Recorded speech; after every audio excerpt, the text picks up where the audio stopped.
good afternoon, or good morning, good evening, whatever time it is in your part of the world, it doesn't matter.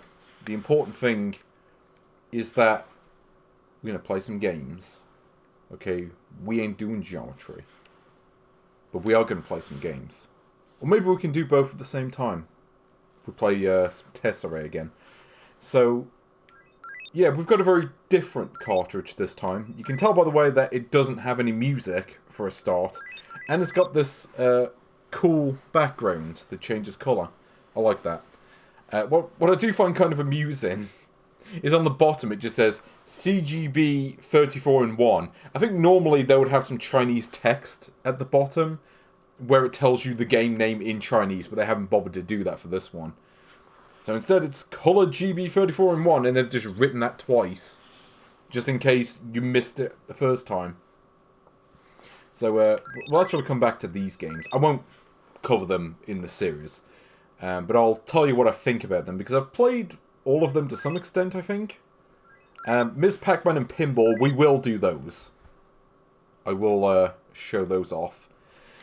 But what about the rest of these games? Now, these are all ones that I've done before, so like Boxall and Crystal Quest, NFL Football. Why would you include that? That game's awful. But they included it, just in case you wanted a shitty American football game on your Game Boy Color. So, yeah. Yeah, you've got Dead Alien Opus as opposed to Dead Alien. And, you know, I mean, having ranked all of these games, there are definitely some cool games missing. Bubble Ghost appears to be missing for a start, which, heinous that they include Tesserae and NFL Football and not that game. Though what's also kind of interesting to me, so if we go to pop-up... Okay. Well, it's okay, you can check it twice over. You can become Santa Claus. Okay, so this is... Yeah, so this is pop-up. So this is a game that I've covered before.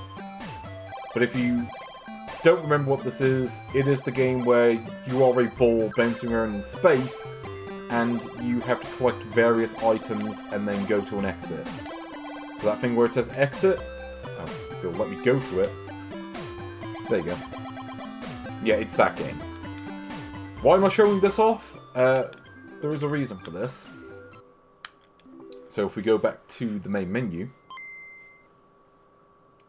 and go to Cool Ball, you can actually scroll up to the bottom, which is kind of cool.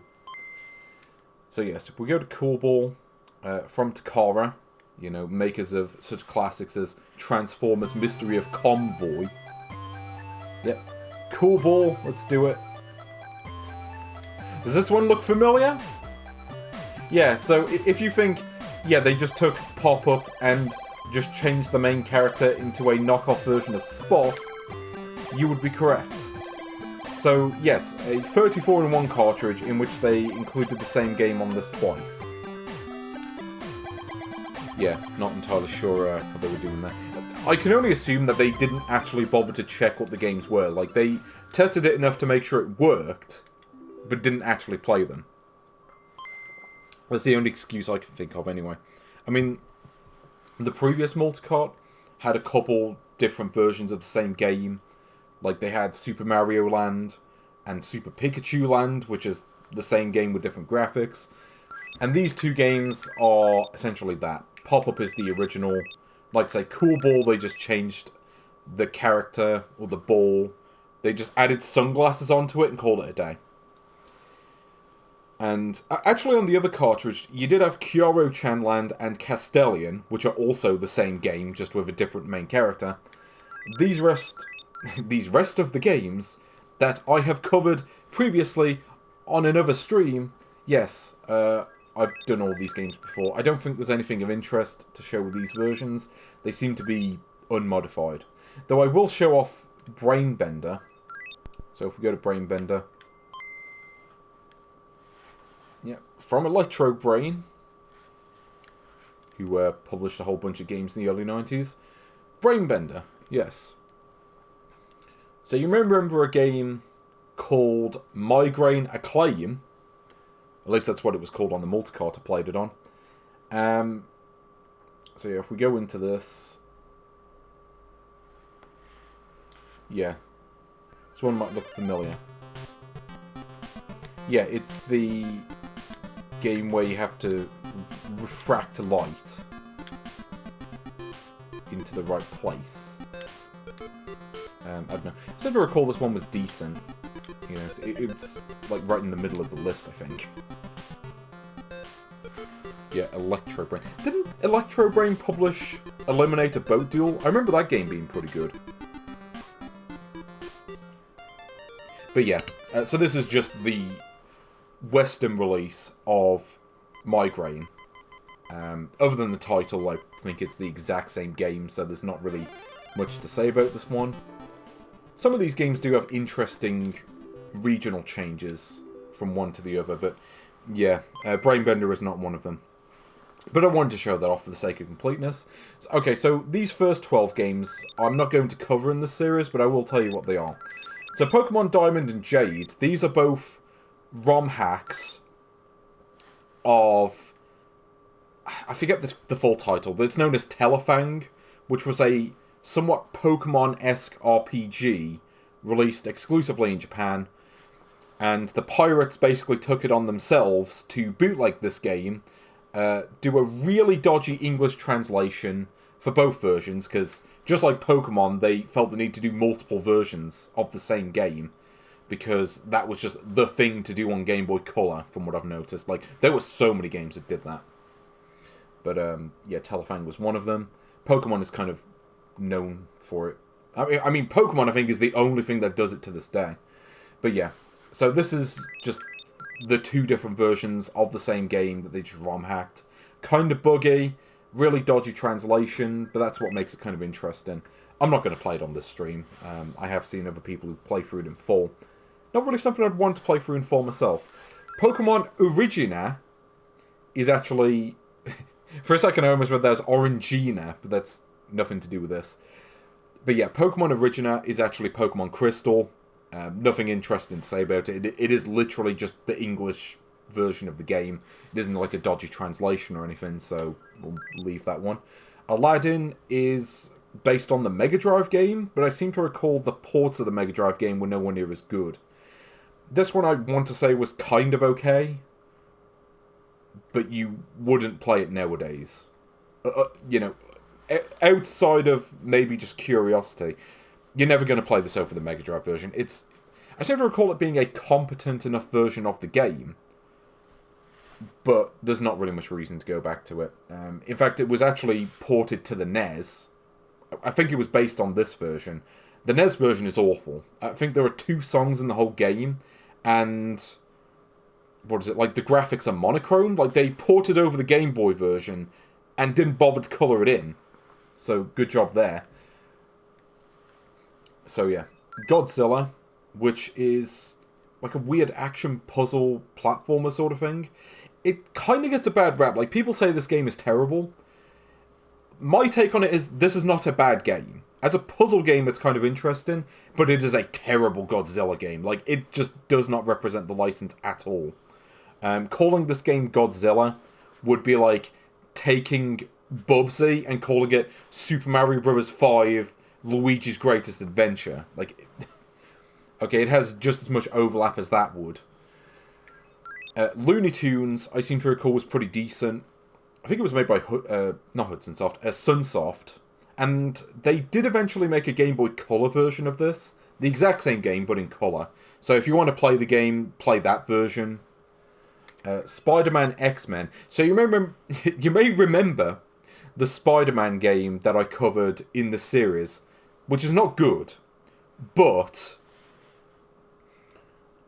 honestly, I think it's the best Spider-Man game you're going to get on Game Boy, because the other ones were abysmal. Amazing Spider-Man 2 and 3 are notably worse than the original, in my opinion. And Spider-Man vs. the X-Men, I'm not ranking it on this list, but if I was, it would have a serious shot of being at the bottom. Like, this game might honestly be worse than Tasmania Story. Because at least Tasmania Story, I was willing to play for a few levels. This game, I've never beaten level 1.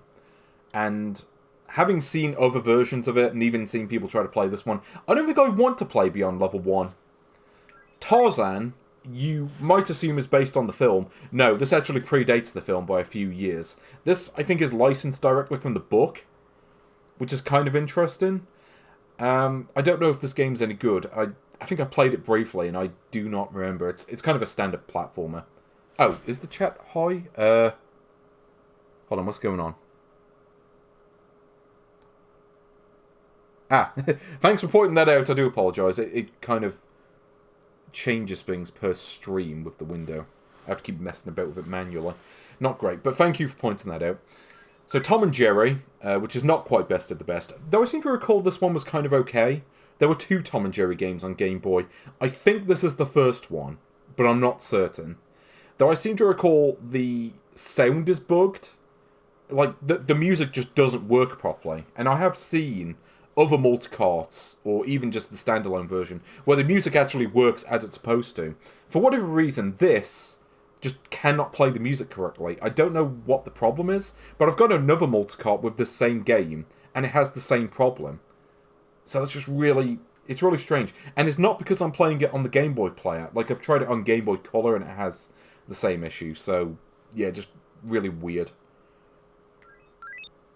Mickey Mouse. I think this is actually Mickey Mouse 2, also known as Crazy Castle 2, which is very similar to Crazy Castle 1, but with different levels, and maybe they added a couple of things I didn't care to play far enough to know. Felix Cat, which is similar to the NES game. It's a bit cut down, has 6 levels instead of, well, I think the original NES version had 9.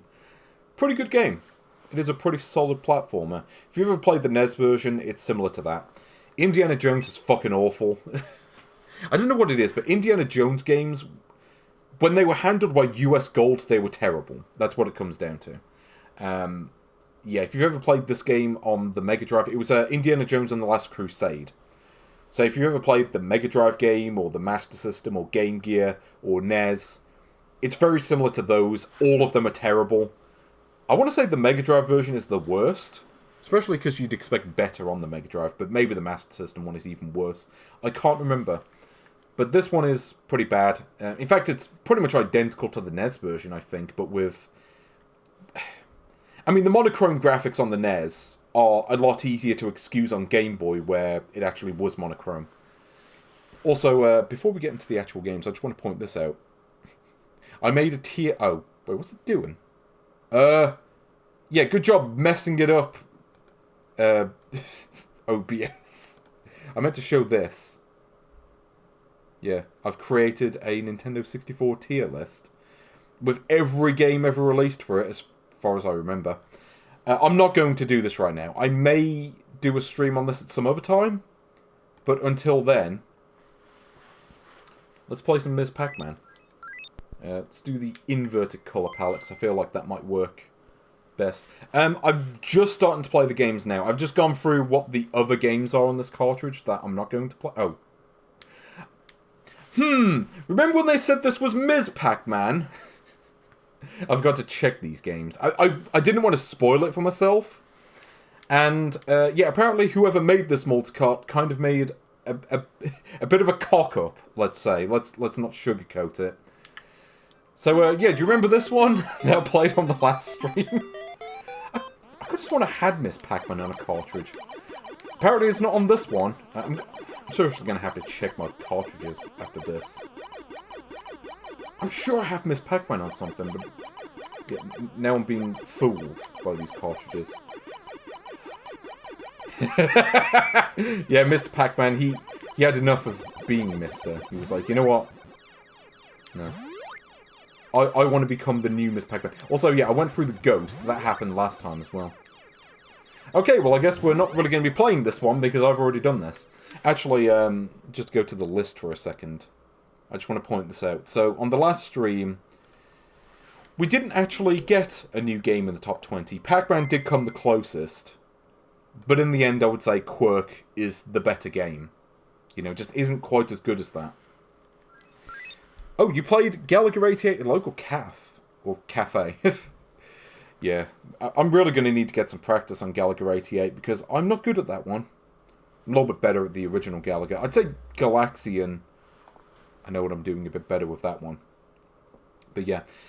Pac-Man, like I said, was the best game I played on the last stream. It was a pretty poor selection that we had last time. So, yeah, the rest of these games... I mean, we had a new bottom 10 game with Trump Boy, which was just 3 card games done badly for various reasons. And we also had 3 games that came close to the bottom 10. Mario and Yoshi, which is a dull puzzle game. Zoids Densetsu, which is a kind of a jank shoot-em-up. And Koiwa Kakehiki, I don't even know what that is, but I don't want to play it again. So, yeah, let's actually go into a game that we will play, which is good old Pinball. I don't remember if this game has a custom colour palette or not, so I'll just go for the default one, whatever it comes up with. Okay, I don't think this one has one, but like this one should work. Yes, Pinball Revenge of the Gator. So, yes. Featuring green alligators and the classic red alligators, everyone's favourite. Oh, that's weird. Okay, I do remember Gallagher 88 having continues, but I think that was from playing the PC Engine version. Here we go. Gator match play. I don't know how that works. I think that's... Is that 2-player? Not sure. But here we go. You want to play some pinball on the Game Boy? I like a good pinball game. And this was made by HAL Laboratory, who you may remember, well, after this went on to make Kirby's Pinball Land. This, I think, was also the first pinball game for Game Boy. Or, well, possibly even the first handheld pinball game full stop. Can't think of any before this. There may have been, you know, jank LCD pinball games before. I do remember what Koiwa Kakehiki is. It's just... I'm not really sure how to describe that game. I guess pathfinding is the best way to describe it. But yeah, HAL also made a game called Rollerball before this. I think they also made Pinball for the NES, like the Nintendo one. Which is not a great game, but, you know, I suppose it was good practice for them. When it came to... Well, by the time they got to making this. You also notice I am rubbish at pinball. There's also no tilt function, which is kind of a problem. I do remember Kirby's Pinball Land, they did add a tilt function to that game.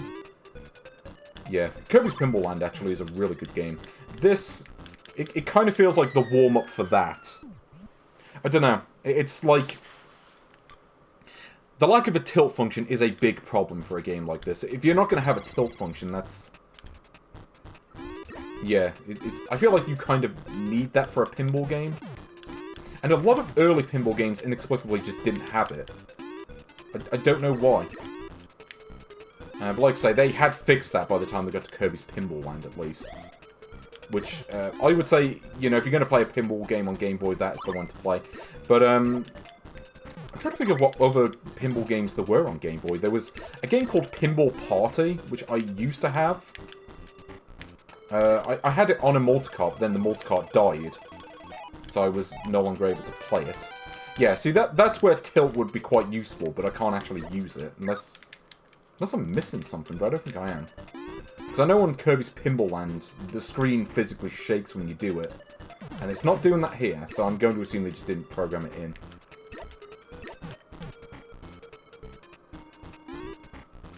But to be fair, this was, I think, the first handheld pinball game, so you got to give it some leeway compared to what came afterwards. Oh! We got another ball. Hooray! But yeah, there was also, what was it, Pinball Dreams? Which, I don't know if the Game Boy version is any good. It's a classic game on the Amiga, but the SNES version is awful. Because they crop the screen, and you just can't see where the ball, or, well, the ball is going, or where the flippers are. And that leads to a lot of just unfair, you know, losses of the ball, let's say. Okay, I want to see if I can get the door on the left. Because I know I've got to hit that blue thing. But, yeah. Good luck actually aiming for that. Certainly, if you're me, I'm not good with pinball to begin with, so... Pinball was never my strength. Oh. Is this the room? Or is this the other room? But yeah, this is very similar to Rollerball for the NES. And Rollerball is a pretty decent game. I want to say there were better pinball games on the NES. Pinbot, I remember being my favourite.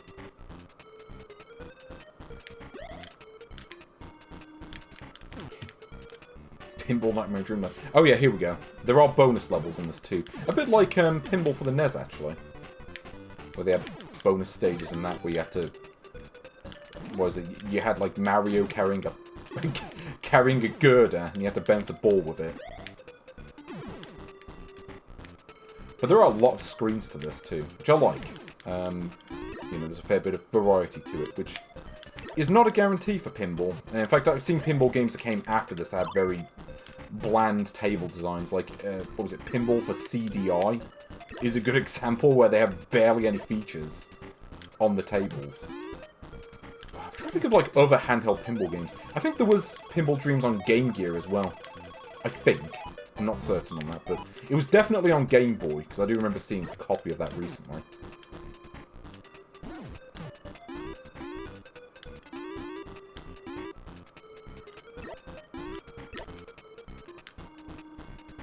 But right now I'm just slightly upset that I've been lied to about Ms. Pac-Man.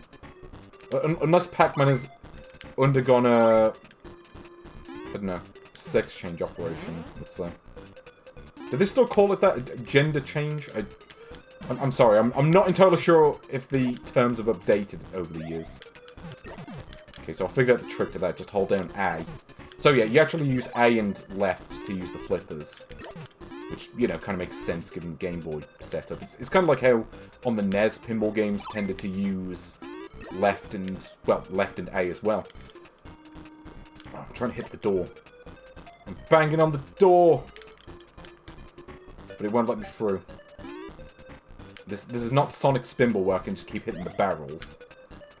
Actually, yeah, speaking of pinball games with big-name characters, you know, there was Sonic Spinball for the Mega Drive. There was a Game Gear version, which was awful. Whatever physics they had on the Mega Drive just went out the window. Yeah, was not good. I mean, the Mega Drive version wasn't great, but it stands head and shoulders above the 8-bit versions. No, it's not going to happen. Oh, no it is. Figuring this one out as I go. Oh, you sod. Yeah, you can't bounce back onto the table like in Kirby. Also, hello Sasquatch, how are you doing? Yeah, that's me attempting to play pinball. I mean, yeah. I was never good at pinball, and I get the feeling I'm never going to beat the high score unless I, like, save state the fuck out of it. I don't know, like, the best I've ever done on pinball, I was playing the Indy 500 table recently and got, like, a 9-digit score. That's the best I've ever done at pinball. Which I realise is probably rubbish by the standards of, like, people who actually play pinball on a regular basis. I never did. Because I just never got the chance to. Just didn't have access to them. It's unfortunate, because pinball games are great. I like the kinetic feel of them. Though, I always had the, you know, pinball video games, like True Pinball. I didn't have Kirby's Pinball Land. I didn't play that one until much later. But yeah, True Pinball, Space Cadet, that's a really good one. Akira Pinball for PS2. That is one I'd like to play at some point. I know sod all about anime, but I have seen Akira at least. And I would like to see how they adapt that to a PlayStation 2 pinball game. Anyway, so yeah, I think that will do for Pinball Revenge of the Gator. And that's also done for that cartridge, because apparently Ms. Pac-Man was a lie. There was no Ms. Pac-Man. Also, yeah, Tail Gator. Yeah, somehow there were multiple Gator-themed games for Game Boy. It was just a thing to do back then. Kind of like how dinosaurs became huge a couple years later. See, now I've just made myself upset, because I was thinking of pinball games with video game mascots, and now I've just remembered that Super Mario Pinball Land exists, which I'm going to say for the record is probably the worst Mario game ever made. Like, that game is just unpleasant and just not good as a game. I mean, 100 pro players, yes. Pro players, yeah, that is not going to include me. I don't have that much experience with pinball. I used to be okay at Pinball Space Cadet for Windows, and that's about it. But where does Revenge of the Gator go on this list? So is it better than Pac-Man? Actually, that's a tough question. I'm not sure. See, Pac-Man... I mean, there was the Game Gear version of it. And I feel like I'd rather just play that. Revenge of the Gator is kind of its own unique thing. I mean, yes, it is pinball, but it was the first one, and it's a pretty solid game for the most part. The big problem with it is that it's missing tilt, which is kind of an important part of pinball.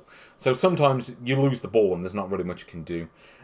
Hal's previous pinball games, like Pinball on the NES and Rollerball, had the same problem, but they kind of fixed that later on. So yeah, I'd say it's better than Pac-Man, but is it better than Quirk? I don't know. I might play it again. Like, it's a game I would happily play again. Like, Quirk did get a sequel, which may be better than the first one, I'm not sure, but then again, I suppose Kirby's Pinball Land is kind of a spiritual sequel to this, and that I would say is definitely the better game.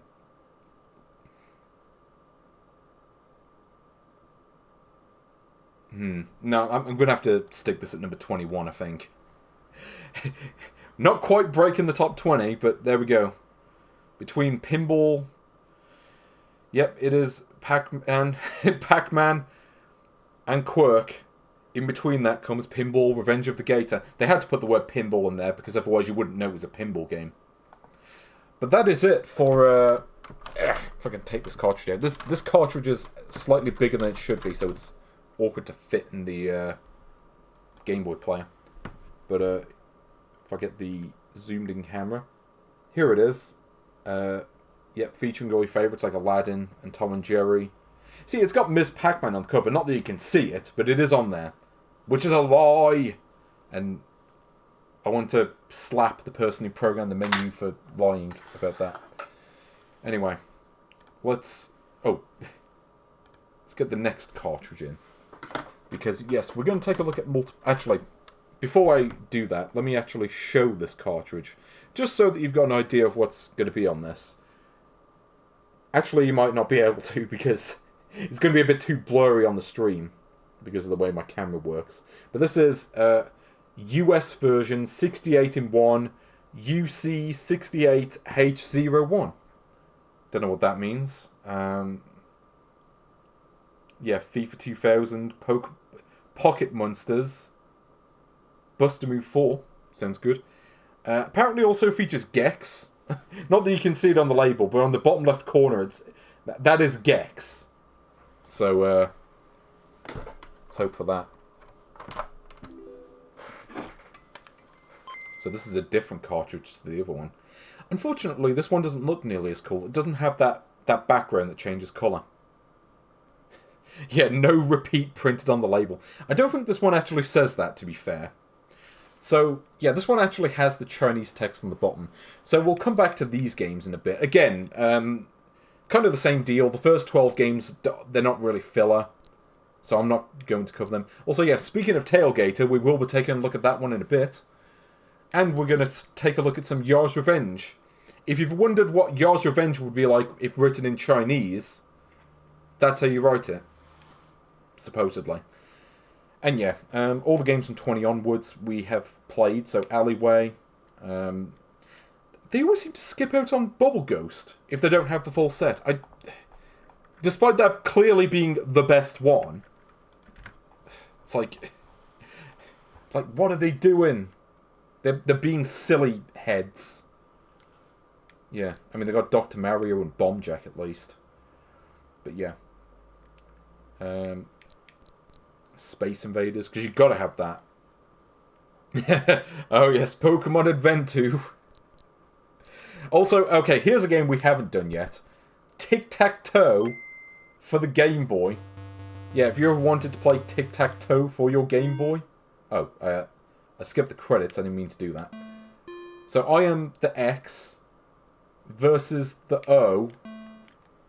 Okay, I'm trying to figure out the controls. Okay, sometimes... Oh. Wait, am I moving an invisible cursor? Because that's... Yeah, because... Okay, that time it hit the bottom one. I wasn't touching the D-pad, so I assumed it would have gone for the middle. Okay, how do I... Okay, so there's meant to be a cursor on screen, I think, and it's just not displaying.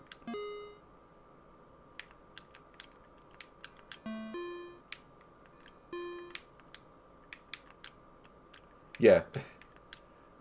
Oh, it's like, okay, how do you take Tic-Tac-Toe and screw it up? Just have you move an invisible cursor? It doesn't work. Like, because I'm trying to get the one on the right center, and it just isn't, it's just not doing it. It's just, I think the game's crashed. Yeah. This is how to make Tic-Tac-Toe harder. Just make your cursor invisible.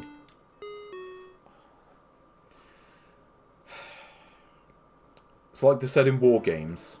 The only way to win is not to play. Okay. So, let's go back to where we was. So yeah, Tic-Tac-Toe. Cool Ball is back. Did they have pop-up? No. Okay. They didn't make the same mistake twice. Well, I say that. I think this is a different set of people who made this one. The Game of Harmon. I thought Harmon was like the superpower energy from JoJo's Bizarre Adventure. It's been a while. But yeah, Mega Mania is back. You remember this one? Oh, hold on. Let me do this. Also, you can barely read the score, but I actually did play this one on my own the other day because I wanted to see what happened if you got 10,000 points. And the answer is if you get 9,999 points, then it just stays at that forever, and you can never get more points. You effectively beat the game at that point. So I am the Mega Mania champion, essentially. Yeah, Tetris. Well, Tetris effectively is filler in the pirate's eyes. I mean, you say that all this is filler, but some of these games are actually really good. Like Battle City, Bomb Jack, Dr. Mario, Quirk is pretty good. Motocross Maniacs, Pipe Dream, Spot. You know, Spot was pretty good. And, you know, Tetris, of course. Like, these games may be filler, but some of them are very good games. Tesserae is not one of them. But it is known as IQ. Do you think this is IQ Champion? This is what they were referring to with that game. So yeah, we wanted to make Tesserae 2, except we accidentally made a shooter. Also, I should point out, so yeah, everything after Mega Mania is just repeats. So like Warriors, for instance, I think it's just Wizards and Warriors again. I have already played that on stream. It's not good, in case you're wondering. Ali Black, I'm pretty sure, is Ali Way. But I'm amused by some of the names, like Flappy Kids. No relation to Mappy Kids, it's completely different. What else? So, why do they always insist on including that shitty NFL game? I don't know. I mean, I guess just in case you have a second person that you maybe would be able to play a game with. Tic-Tac-Toe, also known as Ox. I mean, I know it's X's and O's, but it just reads it's Ox to me. Spotman. Also, I like that they just put Space Invaders on here twice. They couldn't even come up with an alternate name for Space Invaders. Just call it, like, Star Wars in Space. Again. I mean, some parts of that film weren't actually in deep space. So, okay, so if you're wondering what these other games are like, Rainbow Six, I don't remember if this is any good. I can tell you the PlayStation version is rubbish, so I can't imagine this one's any good. Yoda Stories, I think, is a port of a Windows game. It's not one I've really played much. It's been ages since I played some of these games, to be fair. NASCAR 2000, I seem to recall, was okay. It's kind of like a, you know, fairly decent racer. Though you'd probably rather just play Daytona. FIFA 2000, which has no Chinese translation. They couldn't find a translation for FIFA. But yeah, I think it was made by Tiertex, so yeah, you probably want to skip this one. Pokemon Adventure is a game I am quite familiar with. You may if you've watched this channel for a while, you will know Pokemon Adventure. It is actually a Macinsoft bootleg, and it's essentially a rip-off of Sonic the Hedgehog. And it's a really bad one. Terrible level designs, controls that just don't make any sense. Like the momentum, and the fact that you like jump with the B button. In a game made in 2000, and they used the B button to jump. But yeah, it's a shitty platformer where you play as Pikachu. And there were a number of original platformers where you played as Pikachu. That, I want to say, is the worst one. Maybe. Actually, I'm not sure. I probably would play it over a couple of the other ones. Yes, I've beaten that game multiple times, just so that no one else has to play it. So you know how it ends. If you've watched my streams long enough, maybe. Pokemon Go Go Go is another platformer with Pikachu, but this one is actually a ROM hack of The Smurfs Nightmare. And essentially they changed all the graphics. They replaced Gargamel with Meowth, reciting the opening lyrics to My Heart Will Go On. That's an actual thing in the game, I didn't just make that up. The backgrounds are all purple, because I think they ROM hacked the monochrome version of the game. They did ROM hack the colour version as well, to make it Pikachu themed. But that one, I seem to recall, changed a lot less. It's really weird. But yeah. Pokemon Go Go Go. I seem to recall it runs at about half the speed of the Smurfs game, because they made Pikachu sprite bigger than the original sprite, and the game just couldn't handle that. SF 2001 is a lie. This is actually Street Fighter 2 for the Game Boy, like the monochrome version. Not very good. I think I've touched upon this one before, but it's basically looks pretty good for Game Boy, but plays like a dog. It runs like 5 frames a second. You don't want to bother with it. If you really want a handheld Street Fighter game, I think they did a really good version of this on GBA. You may as well just play that one. King of Fighters 2001, again, is a lie.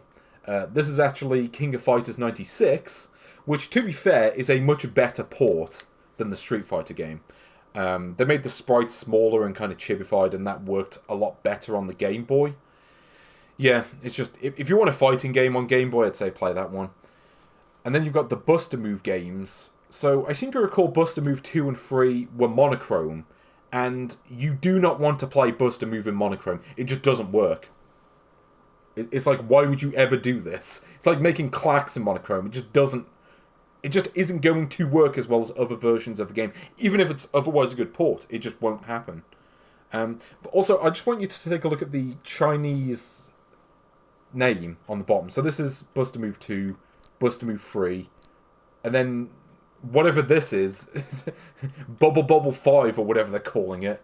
So, yeah, it is worth noting. So, I think these two, so these were monochrome, they were done by Probe Software.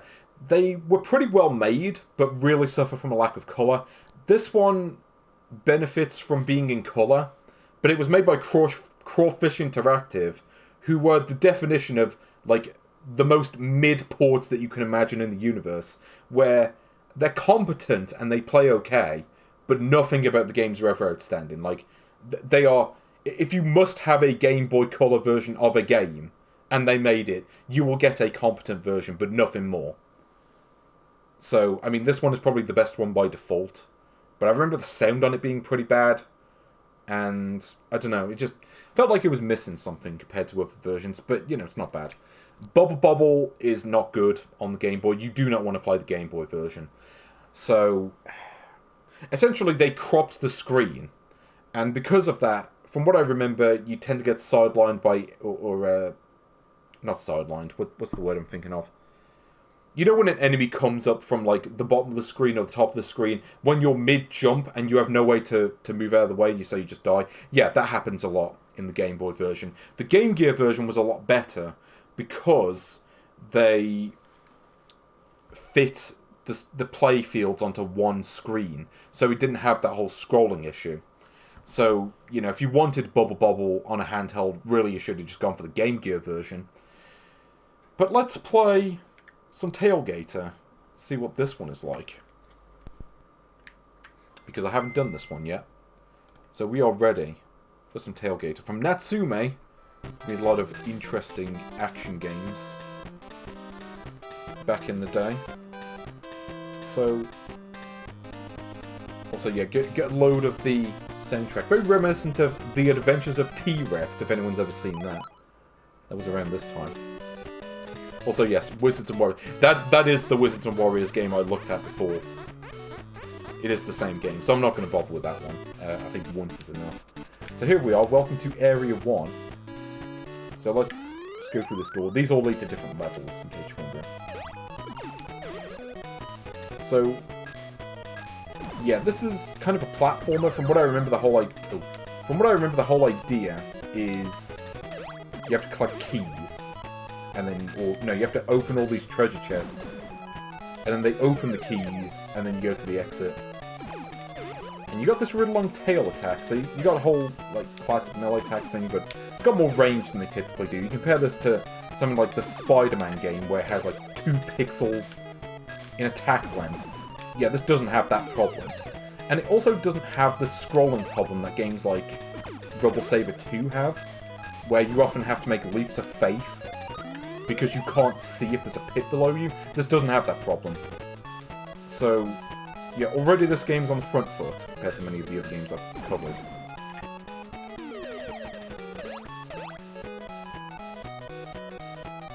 So you got the classic soundtrack. Oh! Also, yeah, got a nice hidden pebble there. God, that was even a thing. So this is, what is it, the cave level? I'm not entirely sure what the themes are for these levels. But yeah, I think the game is set up in such a way that the last box that you hit is always the one with the key in it. So it's about doing it the optimal way. You know, the one nearest to the exit, just go for that. So is that an otter? That's what it looks like to me. I mean, how many games have an otter as an enemy type? I can't think of it. Any others offhand. Yeah, they didn't bother to edit out the Nintendo name on this cartridge. They were like, no, we'll leave it. It really varies depending on what cartridge you have. Sometimes they'll edit the ROMs to edit out, like, Nintendo or whoever actually made the game. Sometimes they'll just leave it. So I think if you max out the power bar, you get, like, a projectile. Yeah, in fact, you should see that here. Yeah, here we go. Now I've just got Sagat's Tiger Kick or whatever.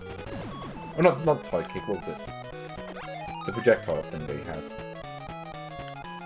Oh, you sod. No, I need to get to the next room, which has the boss in it. Oh yeah, I need this. It's kind of like Iceman from Mega Man 1. Also, yeah, oh, I forgot you can't hit the projectiles, that's a problem.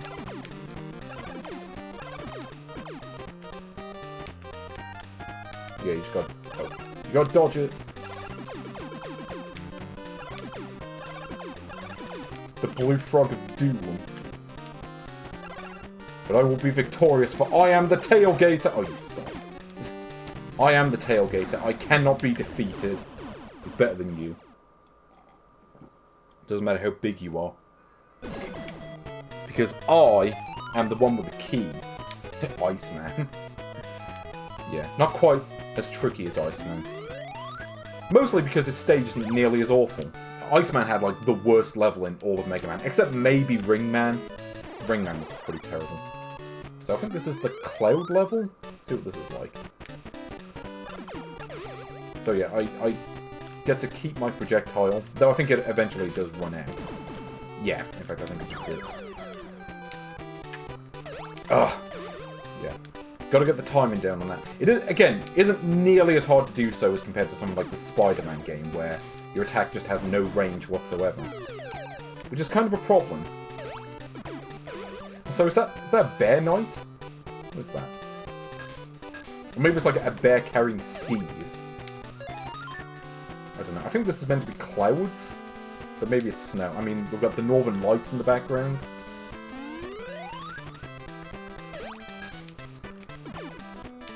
Yeah, it's like mouse skiers.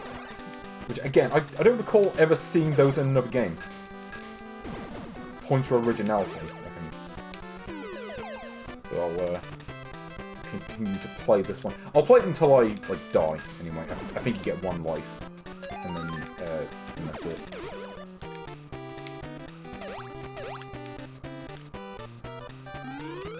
Okay. So you do fall through the clouds eventually as well? Like what's this? Yep, there you go. Kind of use that to your advantage. In fact, I think you kind of have to. Points. Let's see what happens if I go to this bottom area. Aha! Found it! Because I'm cool. I rule with it. You're a fool with it, and I'm cool with it. So just give it up. Oh. Okay, I don't want to fall on the bird.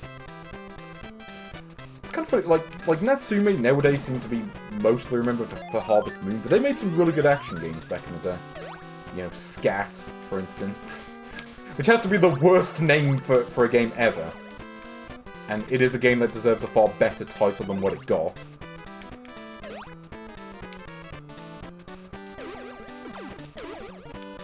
But yeah, Scat was one. Did they make Wild Guns, or was that someone else? I can't remember. I think they made that. That's a good solid one. And they made just a whole bunch of strange ones too. I guess this kind of fits into that. I mean, Abadox, which is kind of like Life Force, but not quite. I want to say it was a little bit better than Life Force on the NES at least. Maybe not as good as the arcade version, but it was interesting. Oh, is it? Oh, okay, I guess that level just doesn't have a boss. I thought all of them had bosses, but I guess not. Okay, let's see what the water level is like. I want to see some Kevin Costner action.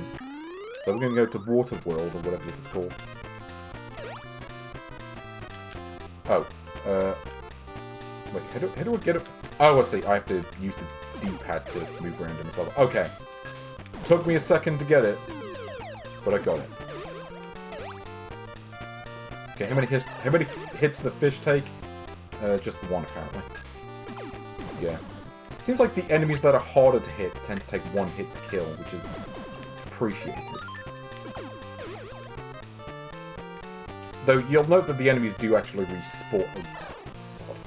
Yeah, the enemies do respawn. Yeah, Action in New York is kind of a better title. At least it's... because it's not Scat. That alone makes it a better title, just because it's not called that. In fact, the pirates refer to it as Super Contra 5, I think, or Super Contra 4. I don't know. They just like to associate unrelated games with Contra. Which, you know, I kind of understand that Contra is an all-time classic, and... you know, if someone's comparing your game to that, then that's always a good sign. Unfortunately, if there is a boss on this level, then this power-up's going to run out before I get to that, I'm sure.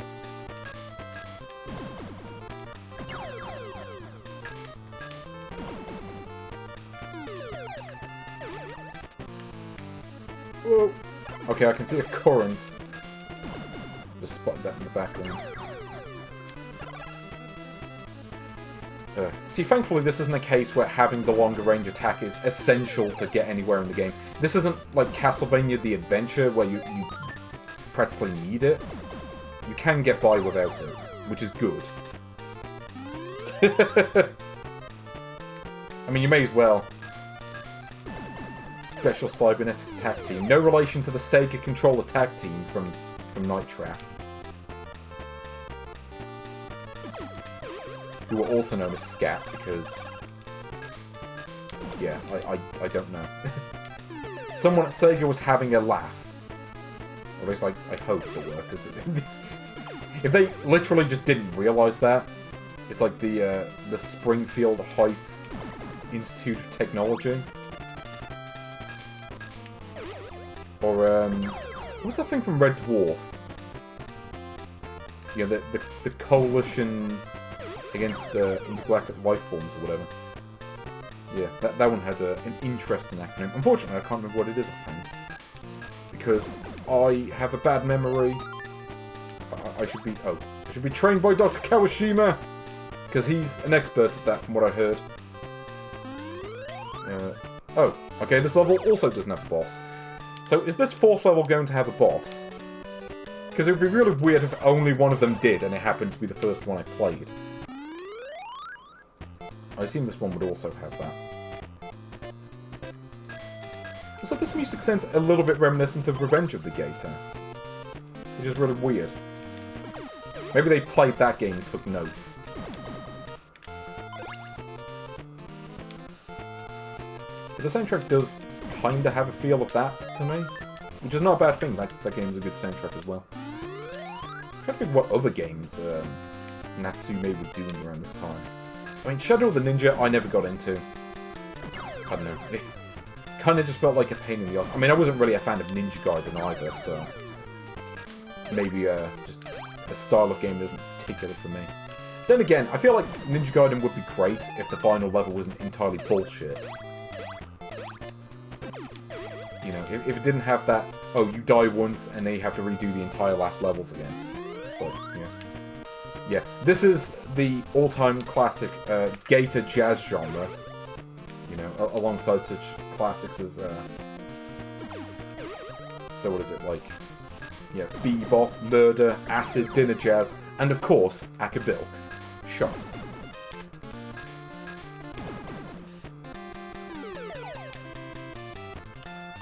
I'm just gonna let you enjoy. Oh, you sod! Get out of my way. I'm a radical Gator, and I cannot be stopped. Anyway.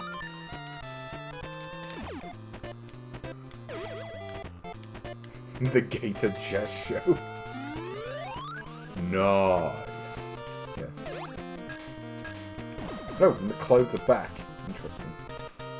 Oh, maybe in a bad spot. I probably want that. Oh, you git.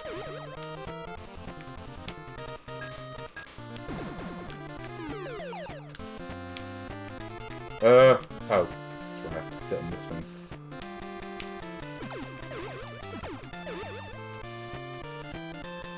Yeah. See, I think we can officially confirm that alligators are more powerful than Spider-Man because they actually have more range to their attack. Which is kind of important when you're stuck with melee attacks the whole time. I don't know, maybe Spider-Man could use web cartridges? I don't remember. I don't remember that being a thing. Or if you did get to use it, you got like one shot and then that was it. You could not miss your chance to blow. Oh, okay, and that's it. No, apparently they just programmed the one boss in. Interesting. There we go, that's Area 1 cleared. Let's see what Area 2's like. Oh, so now they've got 2 water levels. Okay, is this one going to have the boss in it? Is it always the third one from the top? Because now I'm curious. I am intrigued. Yeah, I must admit, I hadn't really played this game that much. Like, I played it a bit, but it was ages ago.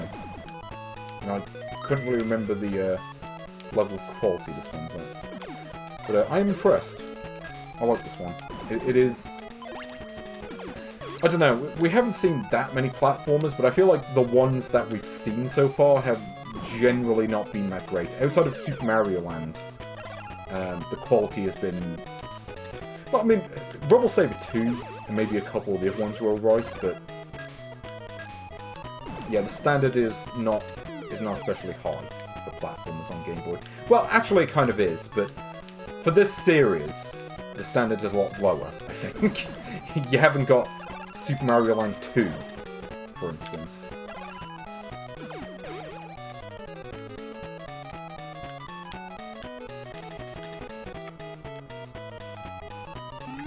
Snakes in the plane. I thought it was snakes on a plane, wasn't it? I did see that film once. I don't know. To be honest, I came away wishing it was more wacky than it ended up being. Where for the most part it just kind of wasn't. It was just like, you know, just, oh, we're on a plane, loads of people dying, and it's like, I don't know. I mean, outside of a couple of scenes involving, like, Kenan Thompson and Samuel L. Jackson, those were kind of the highlights.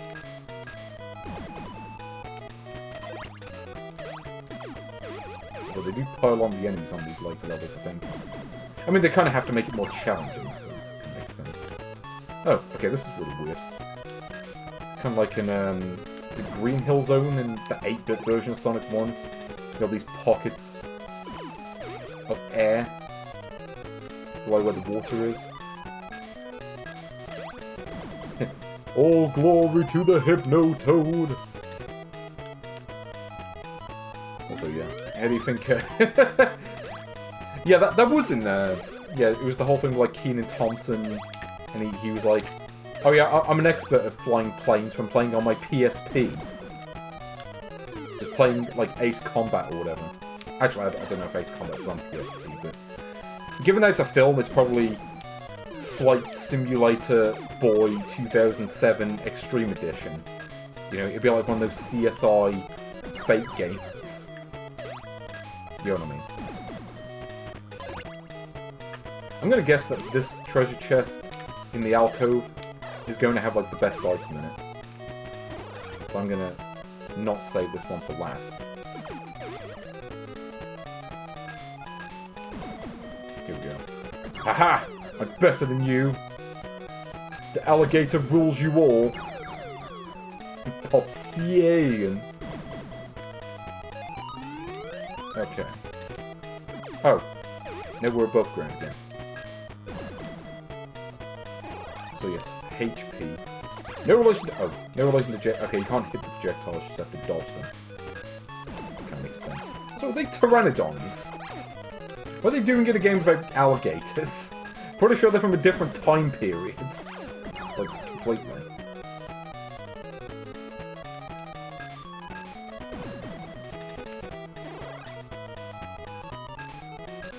But, I guess we'll find out soon if this is the level with the boss fight in it, or if that's a different one. Oh! Oh, how many points do I get for that? 10,000 points! Oh, better call it Twin Galaxies for this one. If anyone's even do they still take scores, or did everyone just give up on them after the whole Billy Mitchell thing?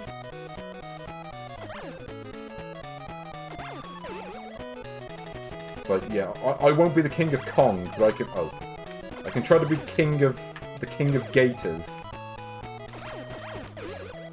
Actually, I might not. Okay, this game actually gets a lot harder once you get to level 2. Mostly because the enemies do respawn, so you can't just kill them and just have them stay dead permanently. Ugh, I wish these pteranodons were less of an arse to deal with. I don't think they die in one hit either, which is a problem. Yeah, it's just...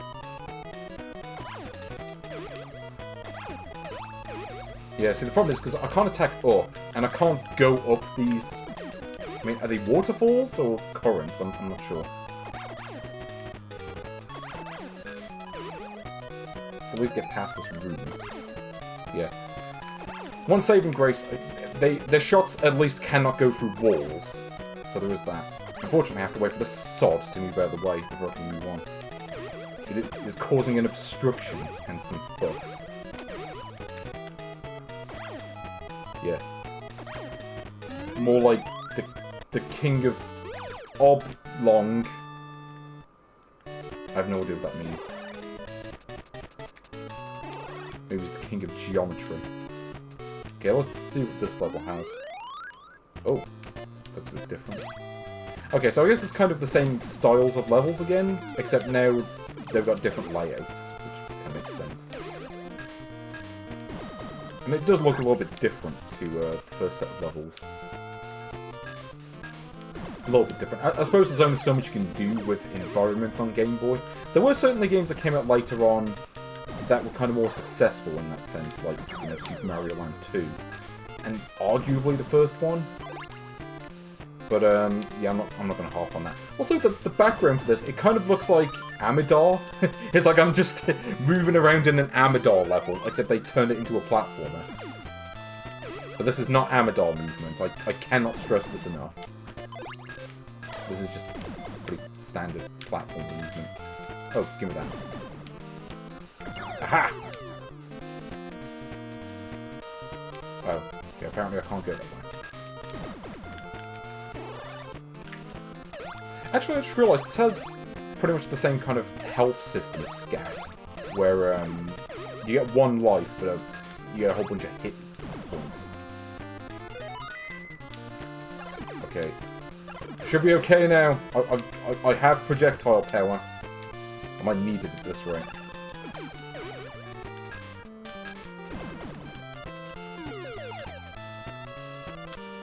Okay, had to go to the right.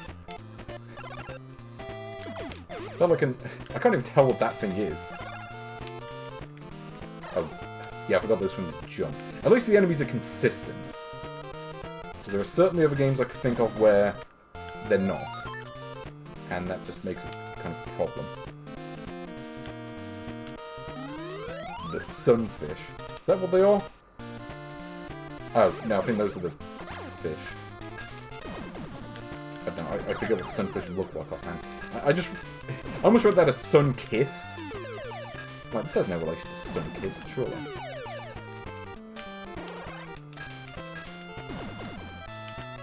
Okay, give me all the power-ups. And the duck has now been egged. Actually, I don't think that's quite true. But I'll just say it is, just to be a git.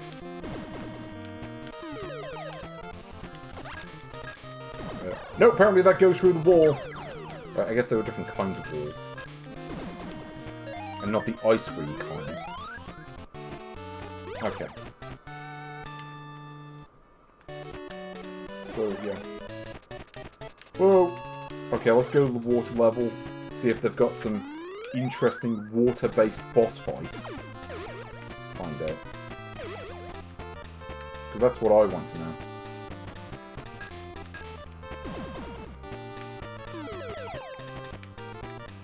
See if I can get enough peas. Yeah, after playing Scat, I'm not sure I want to know the context of why there are just so many P tokens. Actually, didn't Natsume also make Idol Hakenden? Which is not an action game, but that one's also very good. Well, in fact, I want to say it was just about the only good game that Toichiki was ever involved with. It's like Toichiki, makers of all your favourite games, like the Garfield game on the Famicom, like the really bad one. And that bizarre Sherlock Holmes game where he just goes around beating the shit out of everyone. Like, that's what he does. He goes around London and just beats everyone up. Because apparently that's how investigation works over there. This might be a problem. I don't think I can actually... Okay.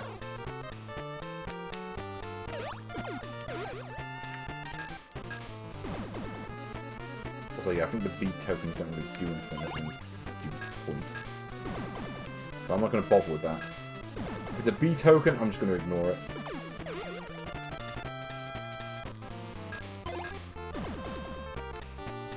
Here we go.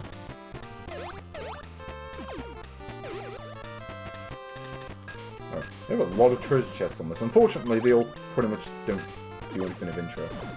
Oh, this one does. Grabbing that.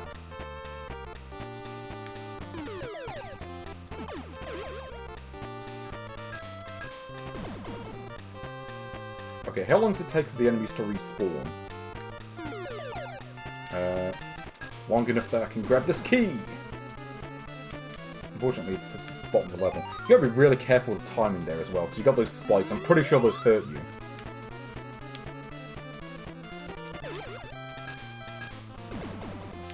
But yeah. After being lied to about Ms. Pac-Man on the other cartridge, I need this. I'm like, you know what? I need to not be lied to about a quality game. Oh, okay, I can't go that way.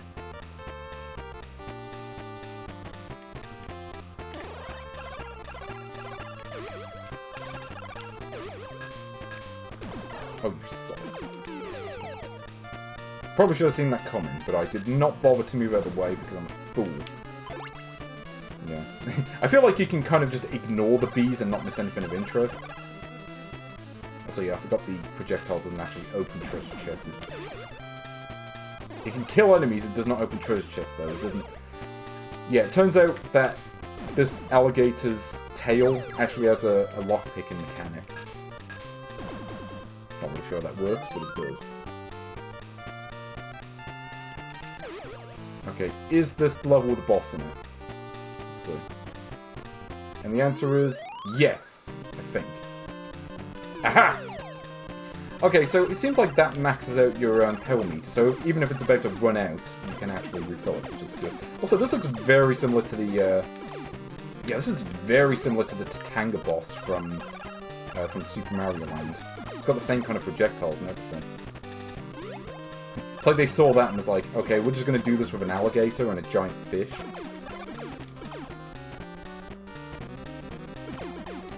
Oh, you suck. Oh, I think I did it. It is down.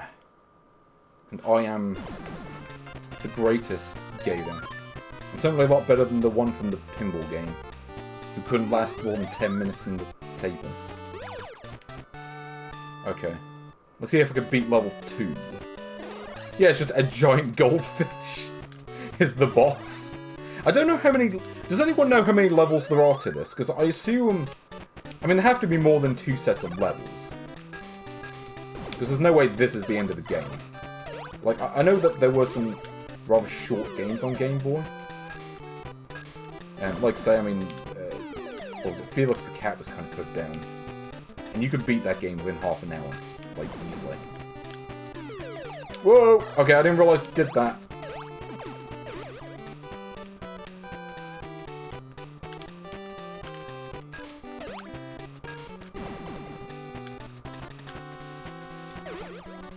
Okay, give me the power up one. I'm not leaving without that. Leave no power up behind. As they say. Oh. Nope, that was bad timing on our part. Here we go. But the Northern Lights are back. They do get a lot of Northern Lights in this part of the world. Whatever part of the world this game takes place in. Like, alligators are American, I think, aren't they? I think. I don't know. It's like one's American and one's Australian, I think. And I forget which is which. They have got the spin move, which unfortunately is not an attack.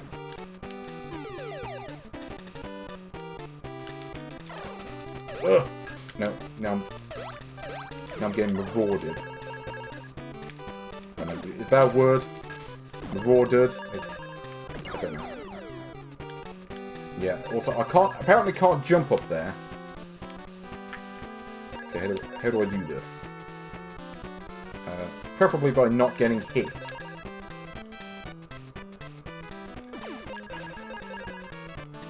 If there's a health power up in one of these, I'd like to know.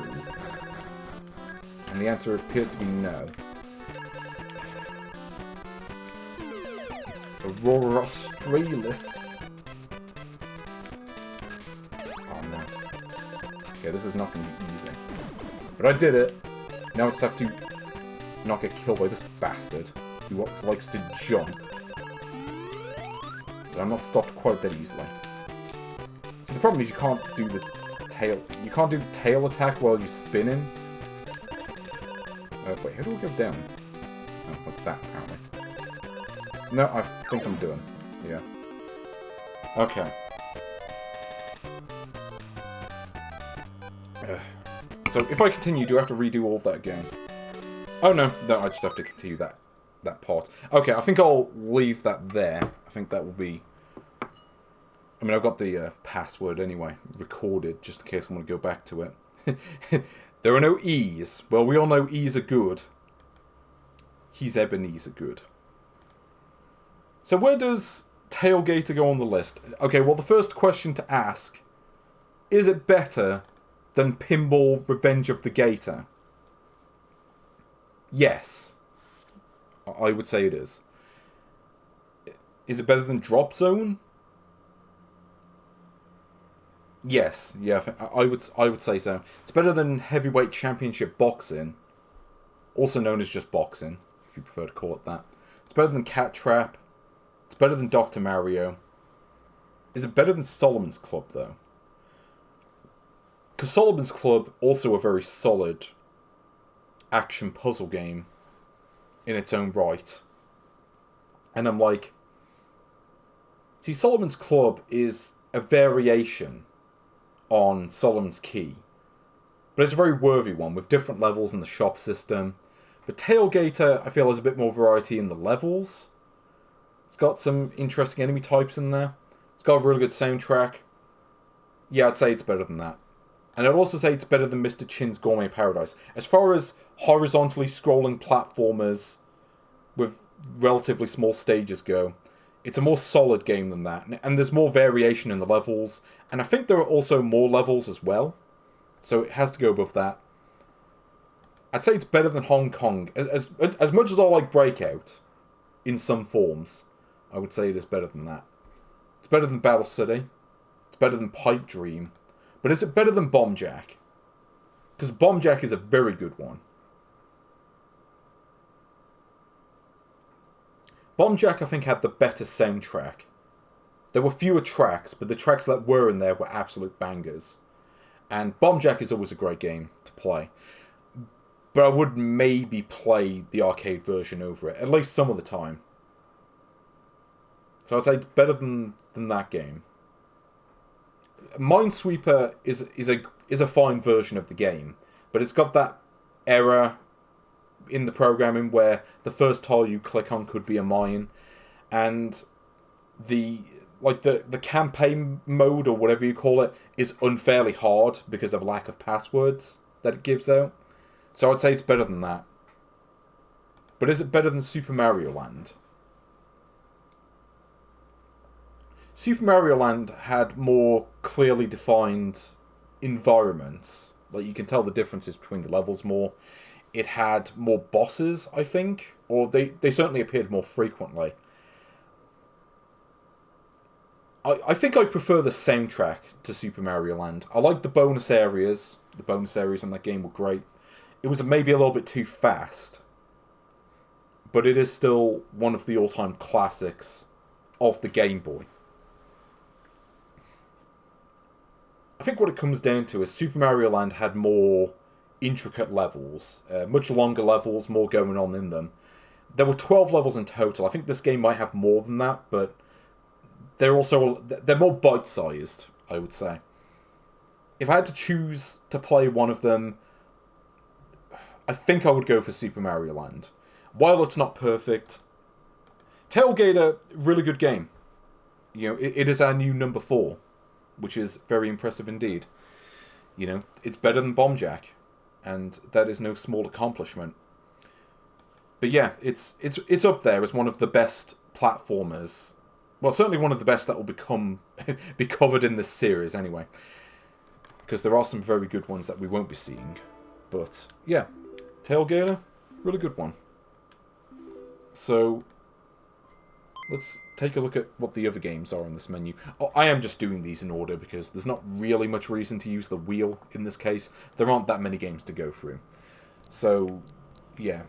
Wizards and Warriors I have done previously, so there's not really much reason to show that off. Also not much reason for the motorbike outside to be an arse, but he does it anyway, because it's an arse. But anyway. So, yeah, like I say, we're not doing Wizards and Warriors, because I have done that one. But we will do the Chessmaster. So, let's see what this has got going on. Yeah, there's a lack of sound with this. But hey, we got the Chessmaster from Park Place and the Software Toolworks, makers of those really shitty Mario Edutainment games. AFB Sound Technology? What? What's going on there? Yeah, so if you're thinking that this is just going to be a chess game, you are absolutely right. Let me say for the record, I am absolutely rubbish at chess. I think I beat the beginner AI on this once. And that's the best I've ever done on it. But yeah, if you've ever played Chessmaster, well, pretty much any version of it, really.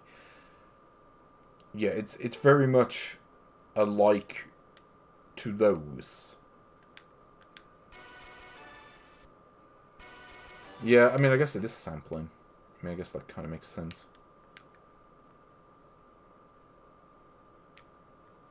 Yeah, actually, I'm going to do this.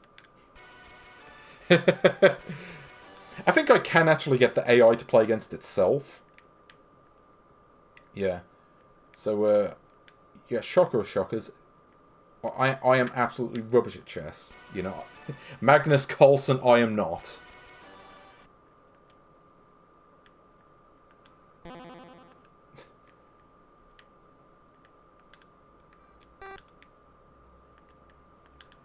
Fine, I'll just sacrifice the whatever it is.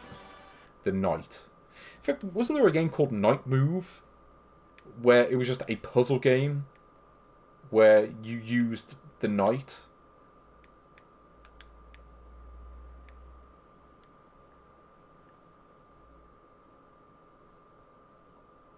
Yeah, something like that. Let's see if the AI falls for this. No, they're not quite that stupid.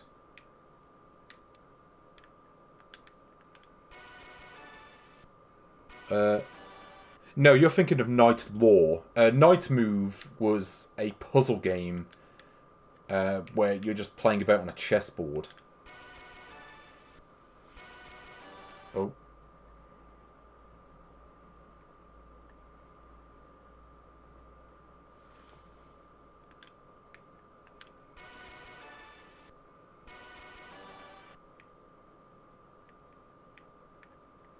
But yeah, I mean, I don't mind chess, but it's the kind of thing where it's like, okay, given the choice, I'm going to play this against a second person. Can I capture pieces horizontally? I don't remember how that works. I'm sure you can do that in certain scenarios, but I forget the exact ruling for it. It is not how I remember it. Actually, if I press start... Yeah, here we go. So this just comes up with what the actual moves were from each player. So there's that.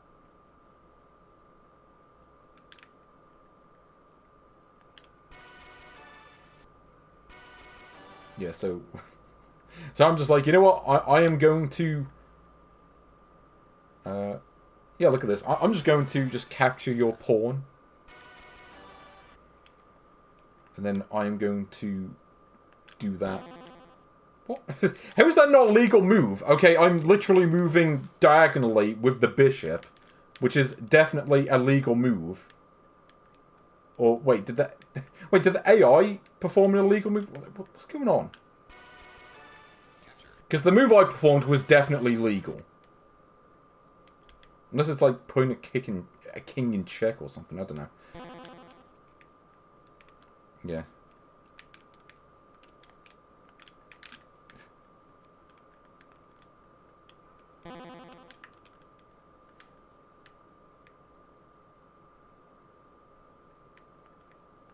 Yeah, it's like the game makes me do this because it's an arse. But actually, it's probably me being the arse, to be fair. So, okay, so I forget what the differences between the pieces are. So this one is the king, I think.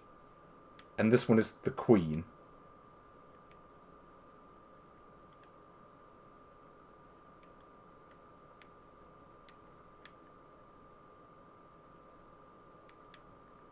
Yeah, here we go.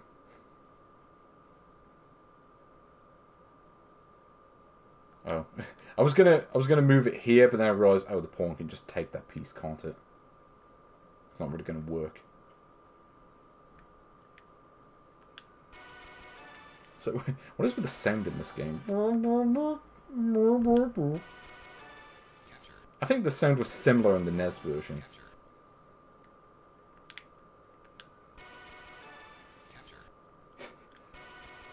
Wait, does Devil May Cry have chess in it? I don't remember that.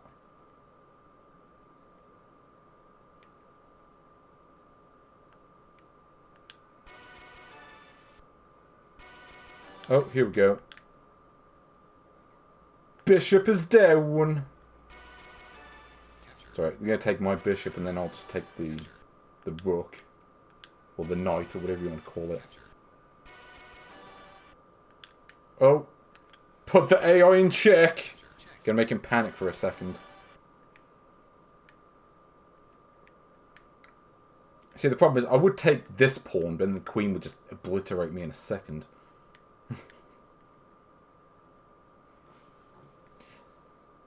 Oh, you just smash the pieces. I mean, that's one way of doing it. Just it's like flipping the table in Tabletop Simulator.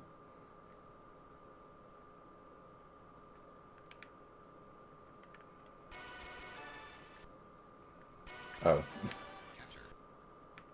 Okay. Ah, here we go. So if I go into this menu, so I can offer a draw, solve for mate. What's up, mate? You want me to solve for you? Set up the board, take back.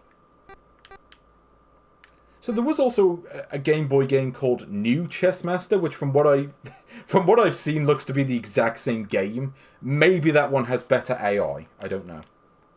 Yeah, here we go. I can just let the AI play against itself. Yeah, here we go.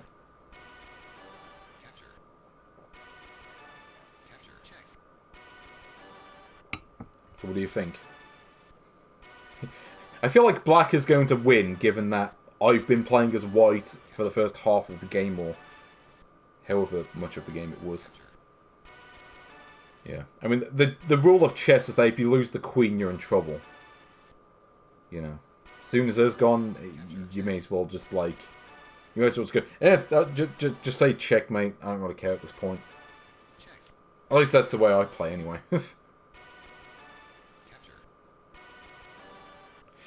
I mean, it's a fine version of chess, to be fair.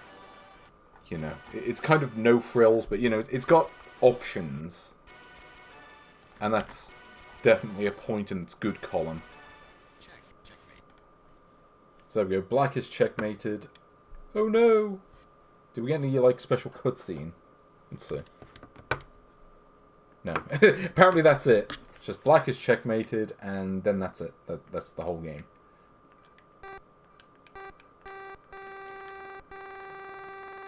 If I hold down the A button, it just does this.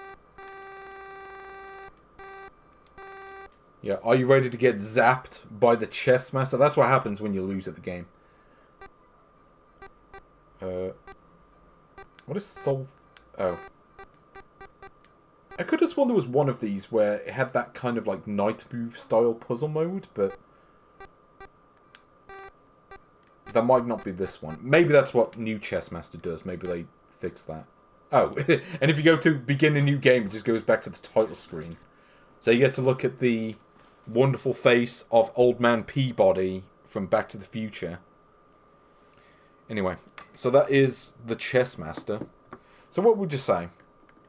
I would say it is an entirely competent chess game.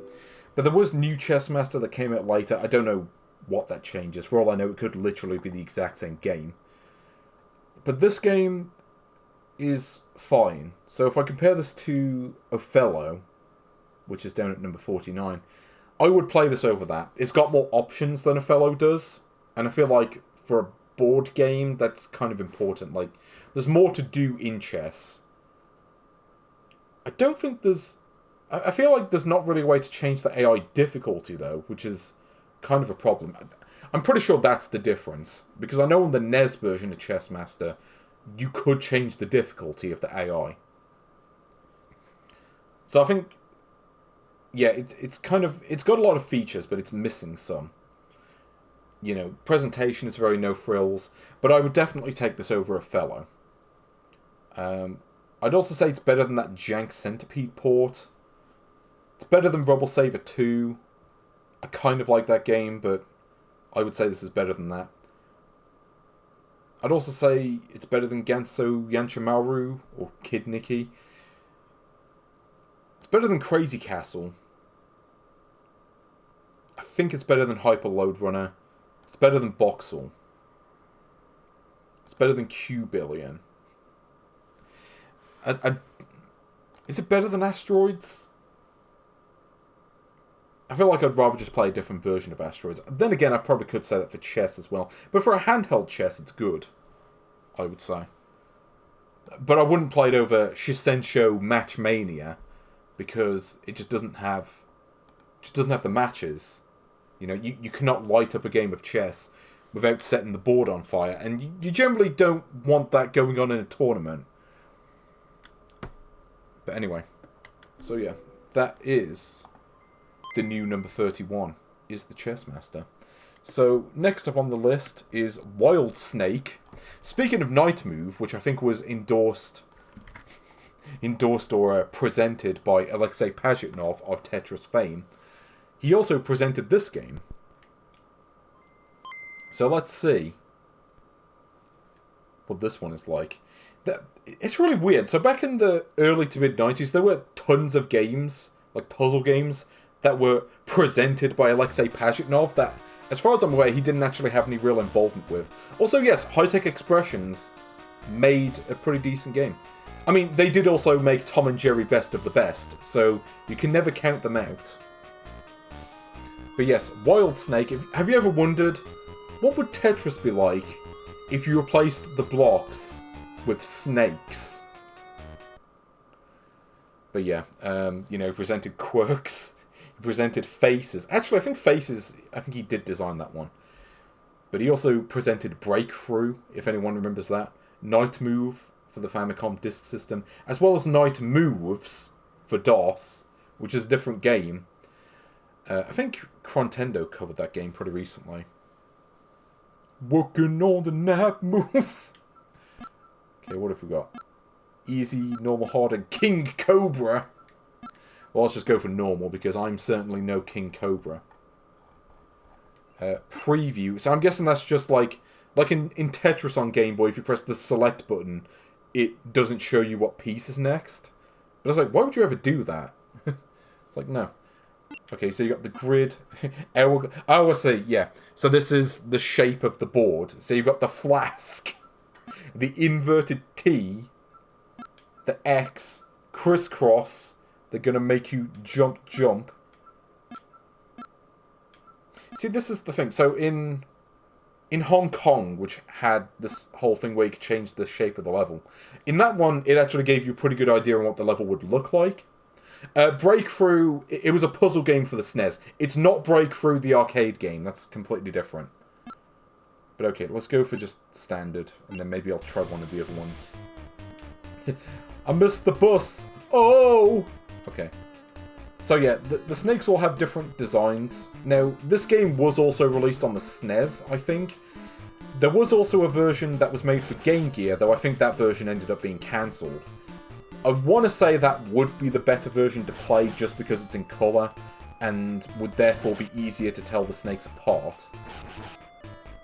So I'm not sure if there's like an incentive to try to get combos in this. I don't know. Okay, oh, nope, that one went the wrong way. I didn't want to do that. I wanted to do that! Because now I can do this!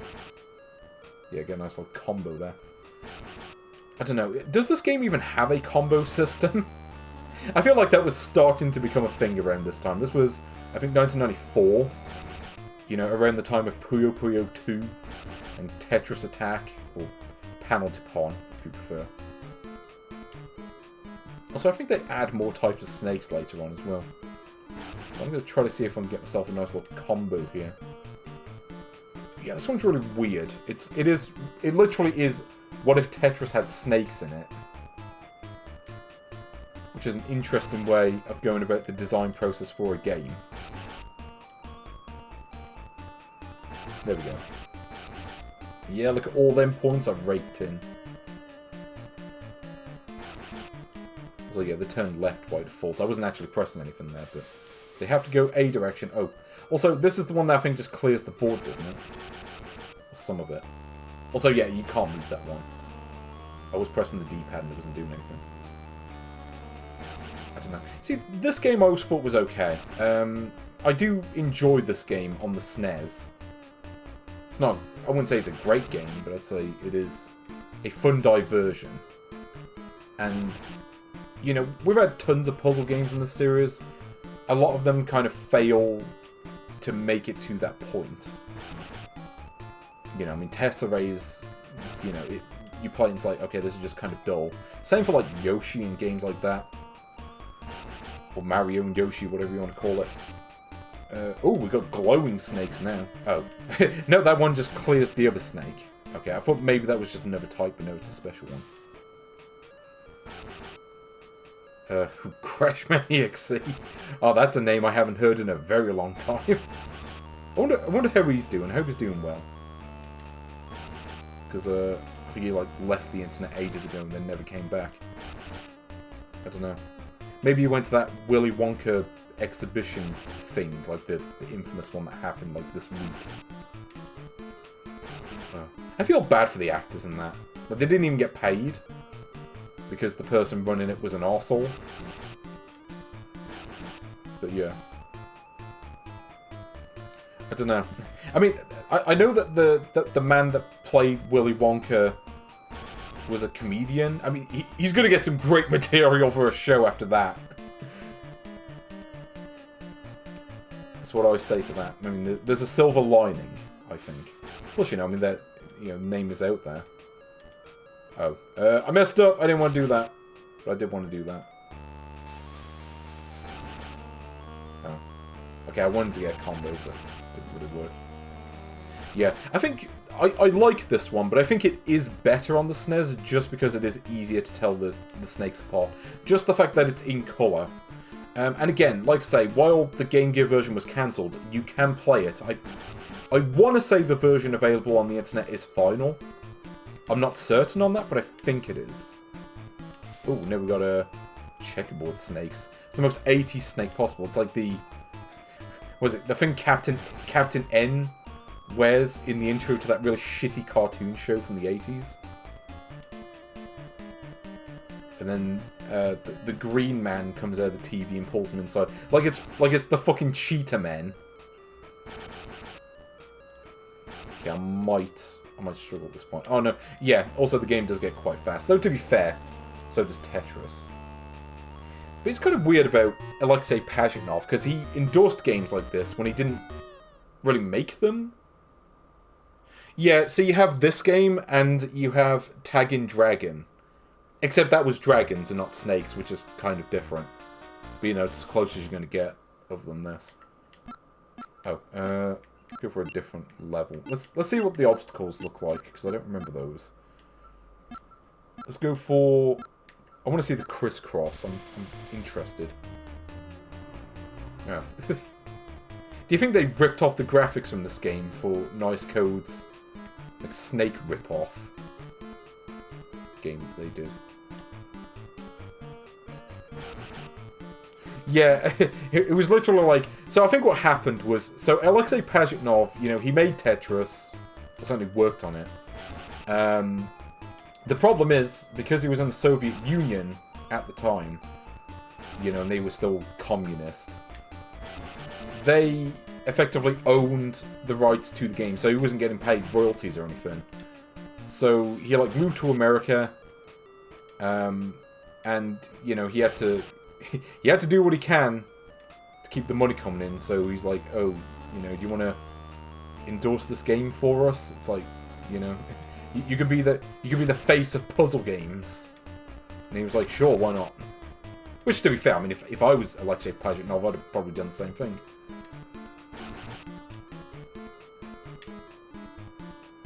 Oh, here we go. But yeah, he made his money like that for a while. Then eventually he did actually get the rights to Tetris with, was it Henk Rogers? You know, they set up the Tetris company, and then actually got the rights to Tetris, and then, like I say, actually started getting these royalties, and they didn't need to endorse games like this anymore. Not to say that this is bad. I think it's more just that he wasn't directly involved with it, as far as I know.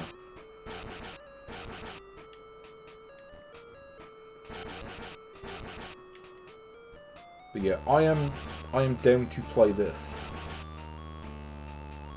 I wasn't entirely sure if this version was any good, but now that I'm playing again, I'm like, yeah, I'm down for this.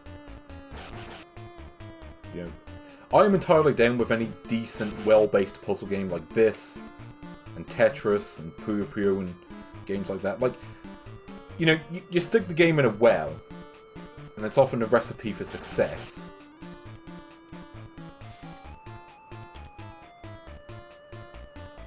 I'm not sure if the music entirely fits, though. So they try to go for this, like, Arabian theme. I mean, they do have snakes over there in that part of the world, but I'm pretty sure a lot of the snakes here are not really native to the Middle East. I think. Oh, here we go. Let's do it. Oh. Didn't do what I wanted to. Oh, no! Okay, hold on. I can salvage this. Oh yeah, the Tetris movie that came out. Is that film any good? Because I know it's more of like a documentary. It's about getting the rights to Tetris. Okay, I think I'm about to lose here. Yeah. Yep, it's about it. Game over. Well, I gave it a try.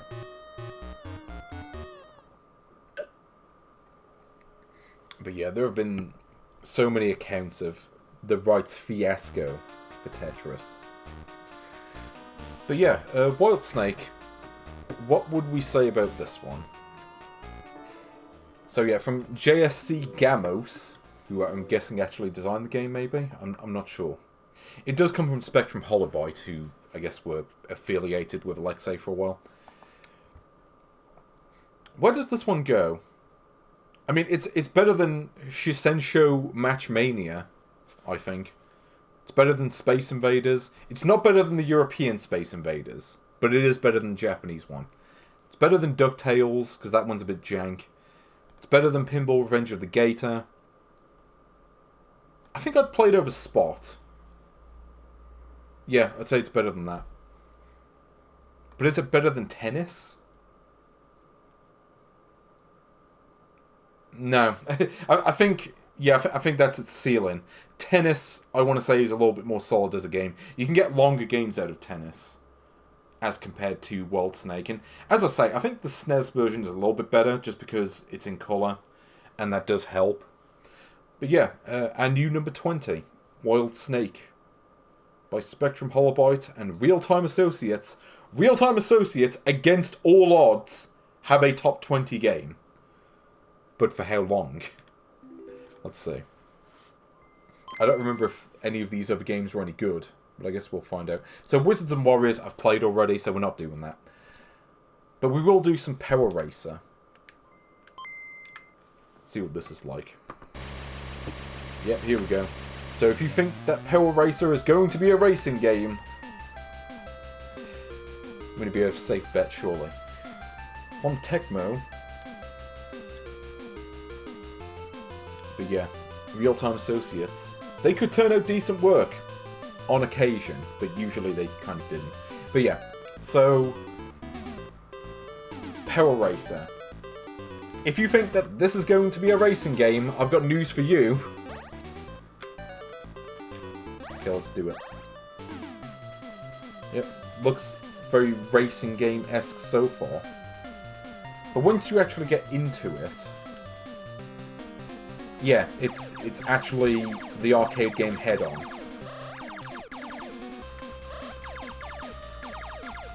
I guess the soundtrack's kind of interesting.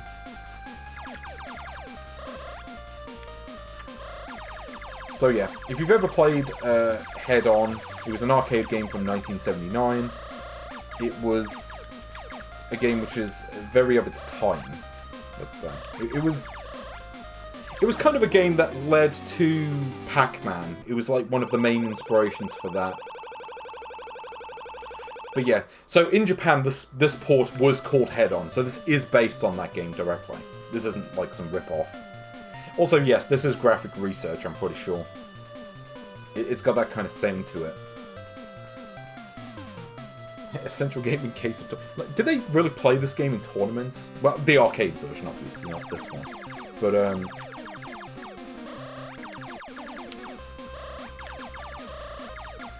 But yeah, so Head-On, I've got an Atari 2600 version of this.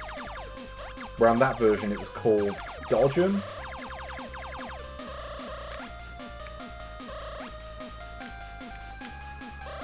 Oh, okay, I forgot you can't actually go that far.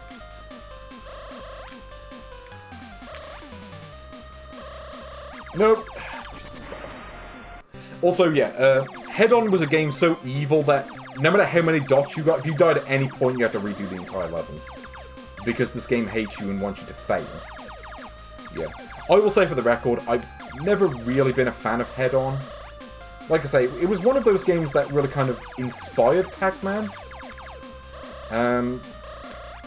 But I think there's a reason why Pac-Man was, the game that people remember, and not this game. Also, yeah, I did not want to make any apply directly to the forehead jokes. I'm trying to forget that had existed as we speak. Just no. Did they still make that, or did they stop? Oh. I don't know. I mean, Head On, as I say, a game of its time. Oh, I did it. But yeah, very Pac-Man-esque, but I don't know. I've always found Pac-Man to be just a far better game, personally. I've always preferred it. But this does have shades of Solomon's Club to its presentation.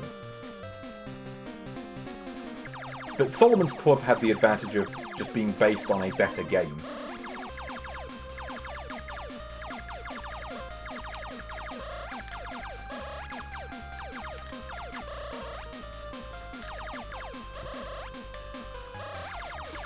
I do remember the controls in the arcade version being more frustrating. I think you moved faster in that. Or maybe I'm thinking of the Atari 2600 game, which I don't think was official. It was called Dodgin'. I don't think the arcade game was ever known as that. And I think it was on Atari 50, which leads me to think that the game didn't really have any sort of license.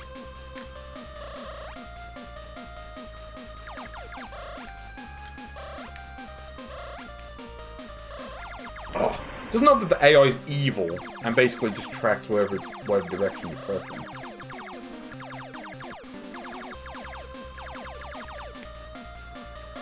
I mean, the music's alright. Of course, the original arcade game, being from 1979, did not have music. Like, I don't think they'd really invented music when they made the original game. Also, yeah. So like I say, the game is just evil, difficulty-wise. Like I say, I've never liked this game. It's one of those games that you could maybe get something out of. Like, if you were to play this game for hours on end and learn it, but no, I've just never liked it. It's kind of like Pac-Man, but with half the game missing, or half the game mechanics missing, and it just makes the game just kind of an arse to play. And the fact that it makes you recollect all the dots after you die, just makes me not want to play it. It's like, if you're not even going to let me keep my progress when you die, that's one thing Pac-Man got right. Is the fact that you don't lose your progress when you die. Unless you run out of lives, obviously. But, yeah, it's just... It's one of those games that just always did nothing for me. But is there no way to quit out of this menu? Like, am I seriously going to have to reset the console to change game modes? Okay, it is losing points for that. Because that's just terrible UI design. Just no, never do that. If you're going to have multiple game modes, you may want to have an option to access the other game modes without having to restart the system. Okay, let's see what the special mode involves. So I have no idea what this is, I don't remember. I also want to see what this looks like inverted.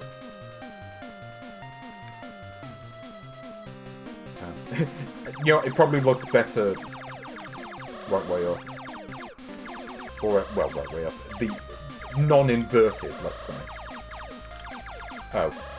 Okay, so this one they just add power-ups that are on screen for like a millisecond.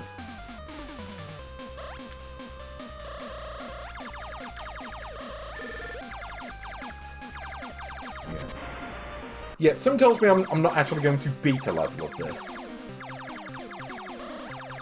Yeah. But, if you ever played Dodgin' for Atari 2600, this is basically the same game as that. I wasn't really a fan of that game either. I mean, it is basically the same game, so... See, like, the AI just tracks where you're going. Like, I mean, it would be one thing if you were at least able to reverse direction. And just have it so the AI can't get you. But I don't think they ever got around to programming that feature. In fact, there actually was an SG-1000 game called Pac-Car, which is kind of... It's basically this, except good. It's kind of like this game crossed with Pac-Man. And it takes elements from this game and removes all the really shitty parts. So I'd say if you want to play this game, I would say play that game instead. And I think even the people who made this game, they kind of realized, yeah, this game is not especially well designed. So we should probably add items that allow you to negate some of the bullshit difficulty. I think that's the reason why this mode exists. Because they knew people were not going to have the patience to deal with the regular difficulty. I don't remember this having sound though. Oh, okay, now we've got walls. Oh, and moving walls at that. Wonderful. Yeah. You know, I beat a level, I'm going to call that a victory, because, like, beating a level of head-on is much easier said than done. This game is bastard hard and not in a fun way. I don't know. It's one of those games that was really popular in 1979, and then it quickly got abandoned once better games came out. Like, this... Okay, this is my take on Head-On. Head-On is to Pac-Man what Pit Fighter is to Street Fighter 2. You know, it may have come first, but no one cares because it's just not very good. You know, it's... I don't know, there's an appeal to it. I don't want to play it. In fact, it is kind of in the same boat as Hey Yankee Alien. There are elements of Pac-Man to it, but the fun just isn't there. It's like, I don't want to play this. The Guardians of the Hood of Maze games. I mean, I would say Lock and Chase, but I seem to recall that game's alright. I don't know. That's a good question, actually. See, now I'm just going to be pondering that question for the rest of the day. Abscam, maybe? Yeah, I mean, it's a more accurate port than Mr. Do, but the thing is, I would still much rather play the Game Boy version of Mr. Do over this. Because Mr. Do, I can at least... It at least feels more fair than this game does. I don't know. It's a competent port, but it's a competent port of a game that I didn't think was very good in the first place.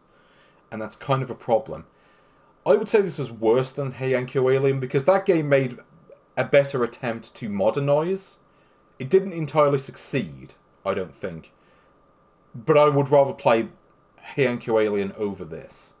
It's worse than Dead Alien. It's worse than Pop-Up. It's worse than Street Rider. Street Rider, you could actually move in any direction you wanted, and that makes it a better game. Because if an enemy is coming towards you, you can just turn around. You can't do that in this game. And that's kind of a problem. Is it worse than Volley Fire? Yes. Yeah, I don't even need to think about that. It's worse than Dragon Slayer. It's worse than Crane Shin-Chan 6. I'm not sure if it's worse than Paperboy, though. Because Paperboy, I think, is a worse port of a better game. Like, there were some serious problems with the design on that one, where, you know, the houses were all the same colour, so you couldn't tell which ones were subscribers, and just the screen being too small. This one does make a couple of improvements over the original, where I'd say it's maybe worth playing over the original. It's not worth playing, but it's worth playing over the original version. I wouldn't play it over Rambo 1/2, though. So, yeah. I think 67 is a good spot for this one. Yeah, I'd say that is a good place for Power Racer to be. Like, it's not even a racing game. Like, the title is a lie.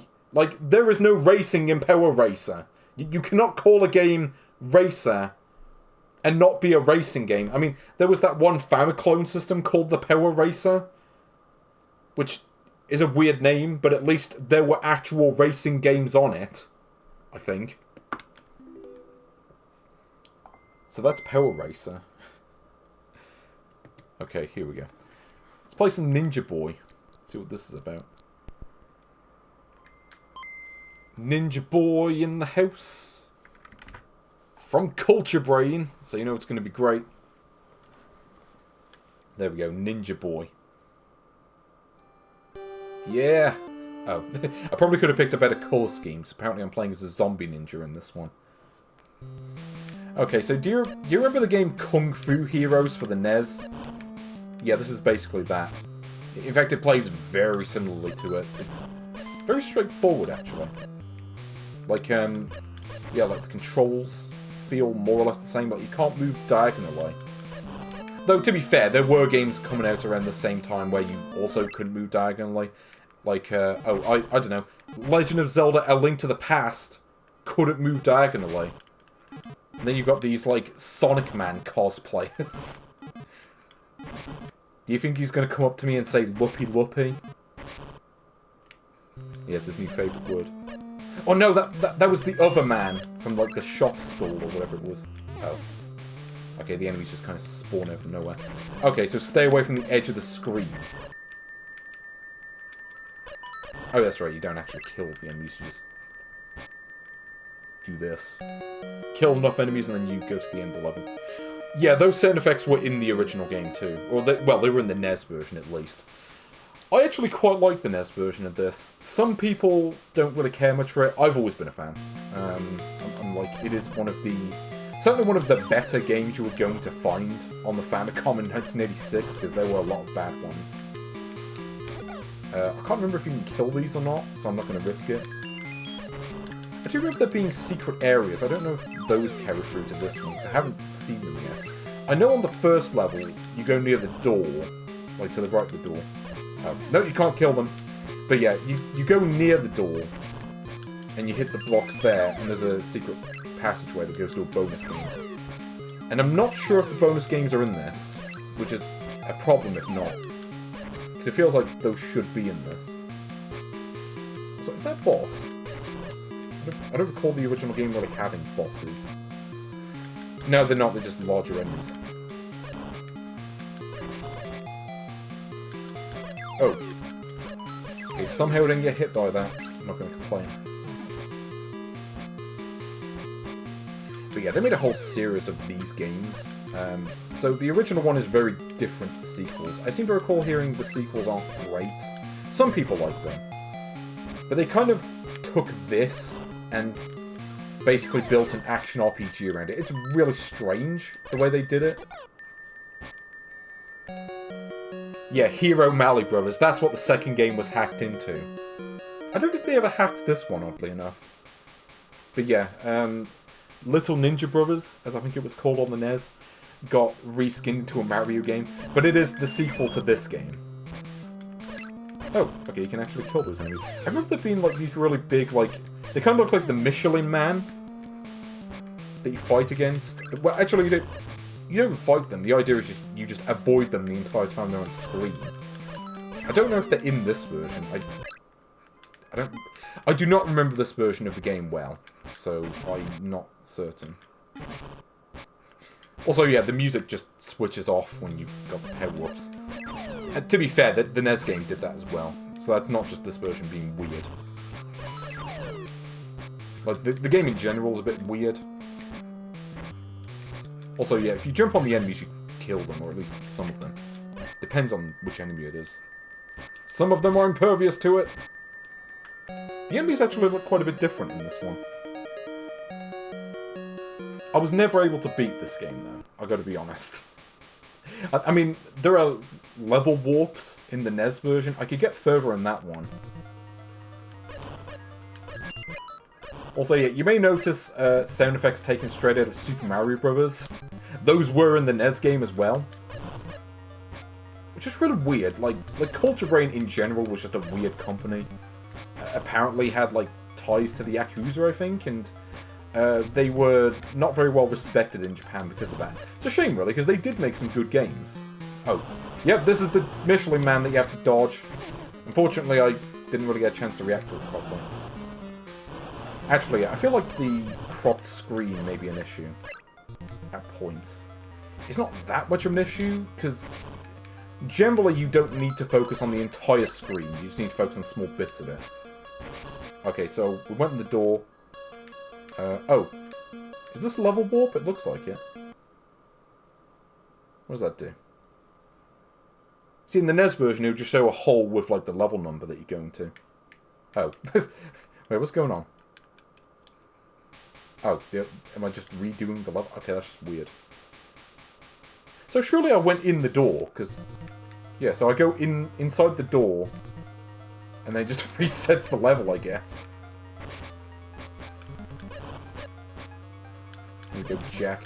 Now, unfortunately, this version doesn't appear to have a 2-player mode, which was one of the really good things about the NES game, was that it had co-op.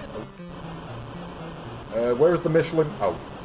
Yeah, he's a bit fast to dodge, unfortunately. I don't know if there's a way to avoid him effectively. In the NES version, it's easier just because you can see the whole playfield, so you know where it's spawned from.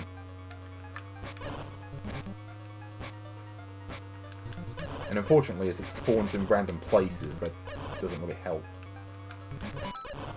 But yeah, you got the coin sound from Super Mario Bros. It's kind of funny, I don't remember that even being in Super Mario Land. And yet they got it in this game. Oh, let's go to World 2! So I want to really see what that looks like. You can get projectiles as well, but I think they're temporary. So here we are, World 2. Let's see how they change this up.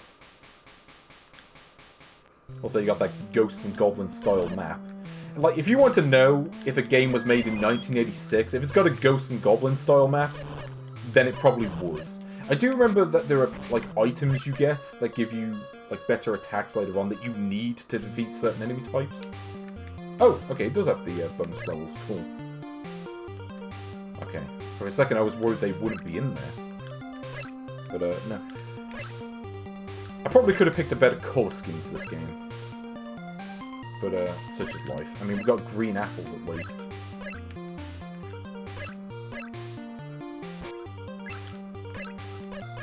Also, yeah, speaking about ease of good, they certainly are in this game.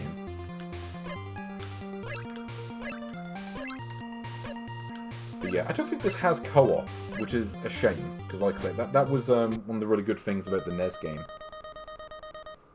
And like I say, the sequels, they kind of got rid of that and just turned it into like an action RPG thing. It's kind of interesting. I've never really played the sequels much. I think I briefly played Little Ninja Brothers, but I never got into it. Okay, here's just a man with a mohawk and a gun. Possibly even a bazooka. But it's okay, I can just jump on him and win. Oh, yep, there you go. Wait, did we just, like, time travel? Like, what's going on here? Maybe this is, like, a Godfrey Ho film in video game form.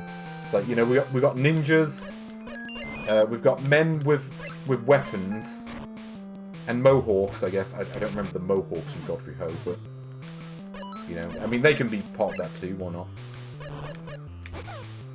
All that's missing is the gameplay where half of it is just spliced in from Super Mario Land, and they just call it a day. Though I suppose the sound effects being from Super Mario Bros. Is close enough. Also, you do not want to fall in the water. I think that is instant death. Ugh! Okay, somehow I got to hang around the edge and didn't die. Also, I like the fact that they use Wipeout for the music too. For a ninja game. Or, are they ninjas? I thought they were meant to be like Kung Fu Masters. Yeah, because, I mean, like, because in Japan, the series is known as Super Chinese Land. So them being ninjas doesn't really make any sense.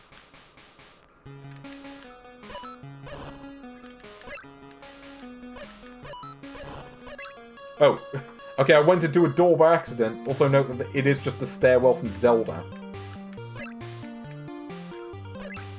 So there we go. The bonus level is back. Let's see. So I don't remember what the apples actually do. I feel like if you hit enough of them, you get an extra life, but I don't actually remember well enough. Oh, they got interviews about Godfrey Ho? That sounds awesome. I need to look that up afterwards. Godfrey Ho was an interesting character in the world of cinema. He'd basically just take a film and then just cut it up and just use that as the basis for his own film. Except it wouldn't have anything to do with the parts that he filmed himself. Because he didn't get around to doing that bit. So, okay, here's Golden Ninja Warrior. You know, whole thing about the statue, but then, like, here's a detective man who has nothing to do with the rest of the film. And then just has it off with some random lady, I guess. Yeah, I've got a whole bunch of Godfrey Ho films on DVD. Because that's just, like, my kind of thing. Just, like, trashy... Oh, just trashy films. What is going on here? Just turn into a statue, I guess. Oh, wait, what? Okay, I could have sworn I did, like, a special move there, but I don't actually know how it did it. Oh! No, no, no, no, no, no! Okay. Okay, well, at least I can jump on those wings. Just do more acting. Do the maximum amount of acting. Yeah. See, I just remember the scene in Ninja Terminator with the, what is it? Firstly, the bit with the Garfield phone. Because they needed Garfield phones in that film for some reason. I don't know if they were just being sponsored by Jim Davis. Or if that's just the only phone they had. They were rescuing them from the French coastline. And just sticking them into that film. But then there was also the bit with the toy robot that just comes with, like, a tape. Informing Richard Harrison of where the Golden Ninja Warrior is. Yes, it is literally the Mario 1-up sound. It was in the NES version as well. Which is really funny. Like, they just, like, ripped off sounds from other games. I mean, it'd be one thing if it was a Nintendo game, but it's not. So, yeah, again, like I say, they had very sketchy ties. Culture Brain. Though I think on the Famicom this was published by Namco, but then they localized it themselves.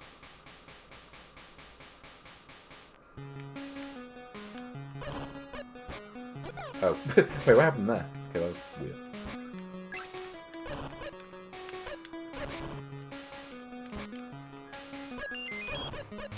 Yep, the Mario 1-up sound cannot be stopped.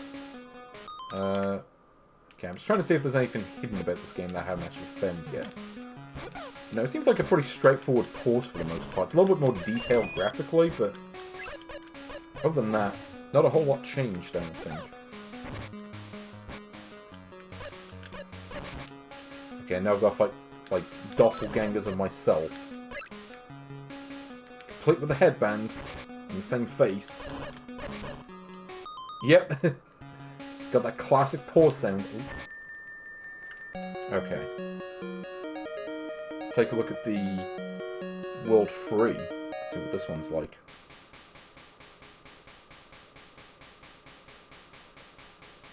Is this the cave level? Yeah, it might be. Oh, that's right. You can't jump on the men with the horn hat thing. In fact, they do look like characters from like trashy, like kung fu movies from the early 80s specifically. It's got that kind of aesthetic to it. Yeah, see, these enemies you can only punch them, I think. Oh, problem is they tend to do that a lot. So how many lives do I have? I have a lot more lives than I realised.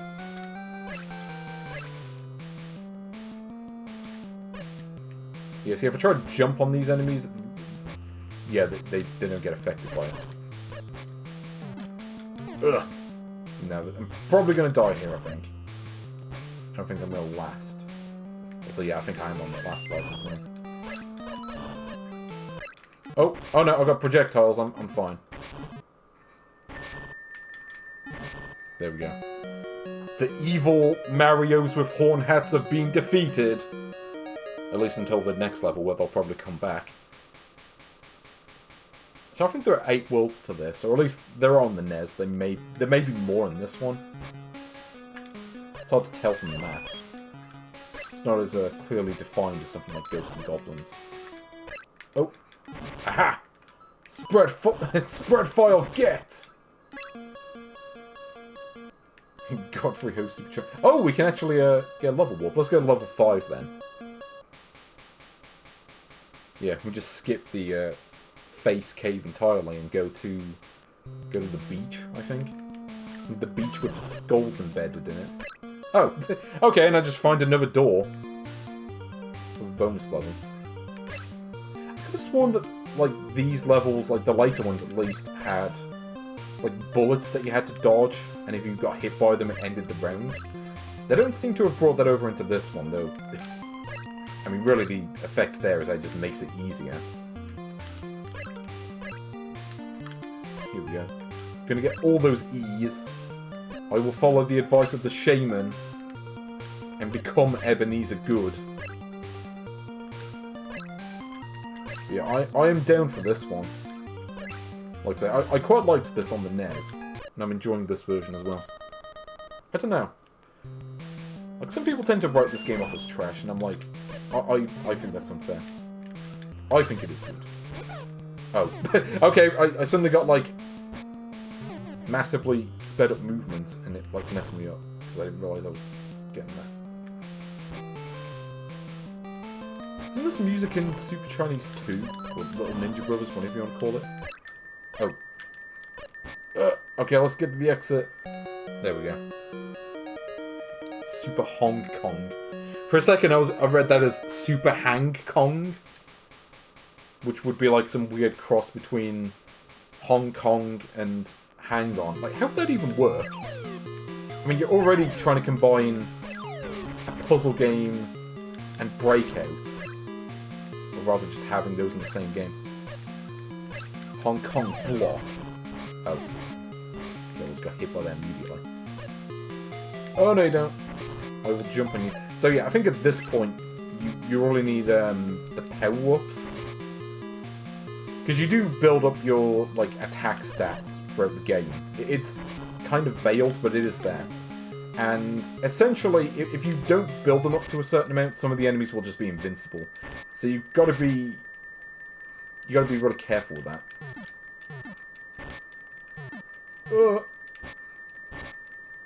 Okay, see if I can get to... no. Can I get to the exit? Yes! I will not be defeated by the number 52. 53, quite possibly. Or 5-3, whatever you want to call it. This is not the 53rd level, but, you know, close enough.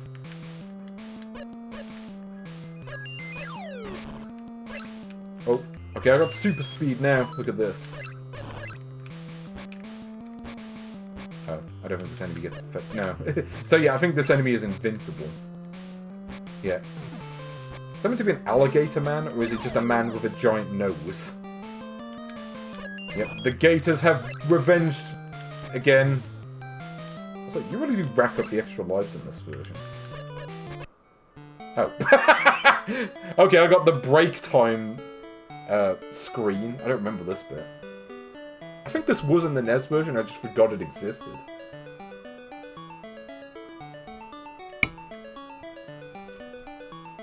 Yeah, I don't think you actually do anything on this, unless I forgot.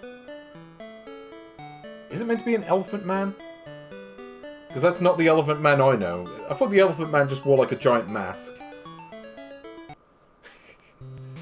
Yeah, I don't think Linkin Park got their inspiration from playing Ninja Boy for the Game Boy.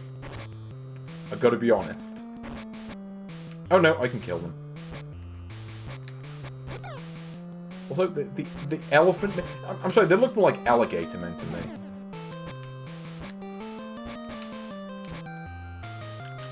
There's not even meant to be a nose, it's just like the entire face. They're no match for the tail gator, though. Because he has a tail, and these enemies do not. See, having a tail is better than not having a tail.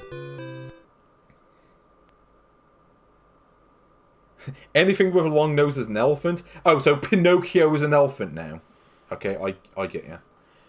Anyway, so I don't think this game has continues, does it? No. I was going to say, I wouldn't have thought so. Yeah, like Aardvarks are elephants now. Like, just small elephants. You're my favourite. But yeah, so that is Ninja Boy for the Game Boy.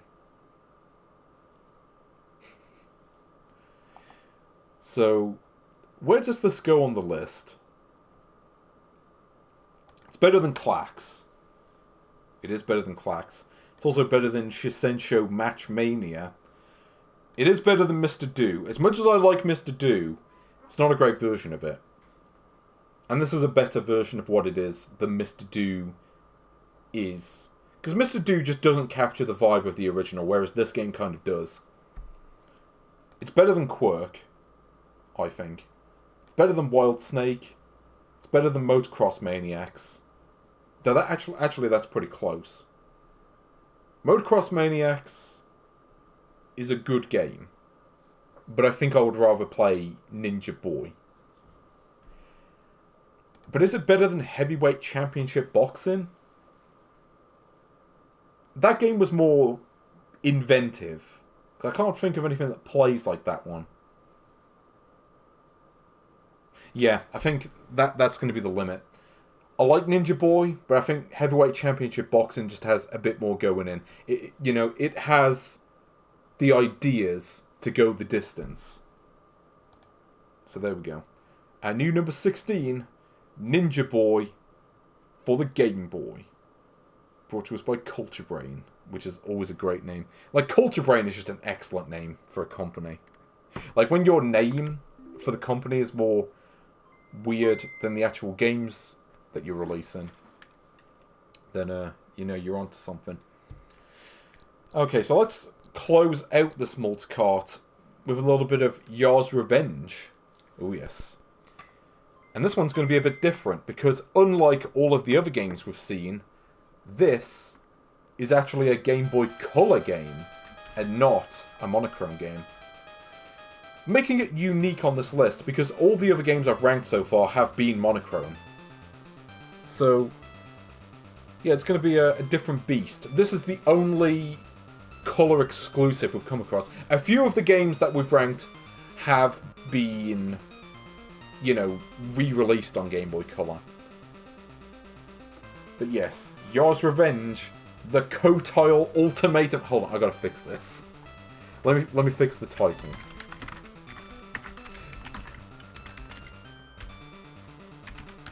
Yeah, there we go. I fixed it. So here we go. If you want to know what's going on this, you got the Qotile, you got the Yar, you got the Swirl, the Builder? I don't remember the Builder. Is there more to this that wasn't in the other versions? Also, it's kind of weird that this is a Game Boy Color game, and this screen is entirely green. But yeah. If you want to know what this looks like on Game Boy, well, it looks like that. Also, from Telegames, who generally dealt in essentially releasing cancelled games for dead systems, like Worms on Atari Jaguar, or that one RPG-style game for ColecoVision. That was their thing. They just like to release games when the console was dead. But the Game Boy Color was alive and well back when this released. This was, I think, 1999. But they've got some cool artwork in this one. I think they may have taken inspiration from that comic book that came with the Atari game. So yeah, so I've played this game a number of times on stream, like other versions of it. Yeah, Yars Revenge is one of my favourites, and yeah, it is one of my favourites. I've played a number of versions of it. I played Atari 50, which had this game on it. It even had a really cool advertisement for it on that collection as well. So the base doesn't appear to be moving, which is which is interesting. Also, I died because I didn't know what button actually triggers the bomb in this version. The Atari 2600 only had one button, but unfortunately, yeah, I think they may expect you to use both buttons for this one. So it really transforms really quickly, too. Oh. Okay, I forgot that kills you.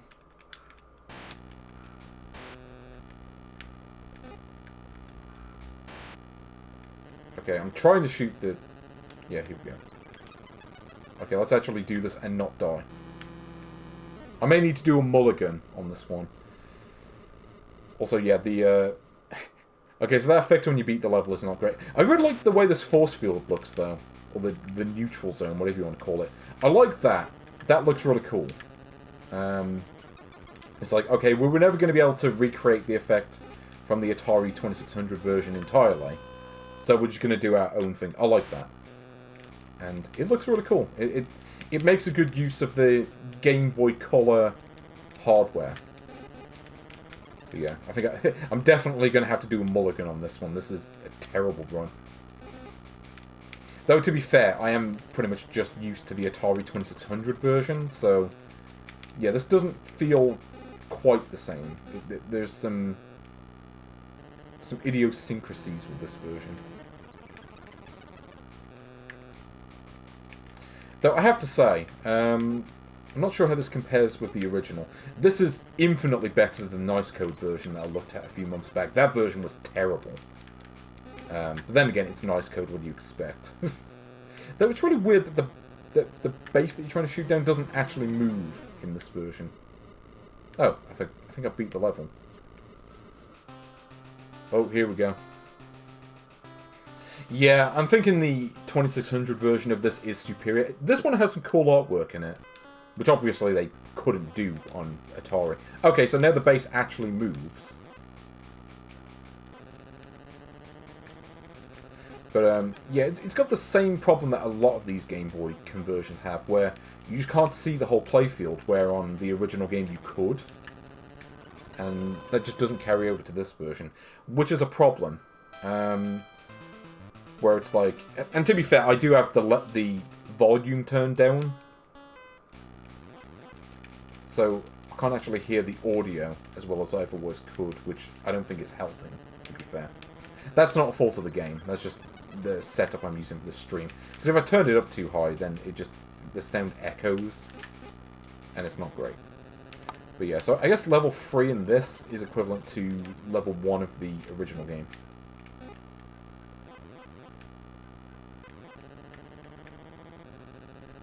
So they seem to give you less time before the thing transforms in this version. So you now need to figure out the timing on the rocket all over again, which might not be the same anyway. I'm not certain. Though I do like the fact that it's got a radar telling you where, you know, the actual base is, or Qotile or whatever, where it actually tells you where that is. I like the fact that it actually does at least do that, so you do have the important information given to you at all times. Which is something that a lot of the other ports that I've covered kind of miss. So at least this doesn't have that problem. You know, this certainly could be a lot worse.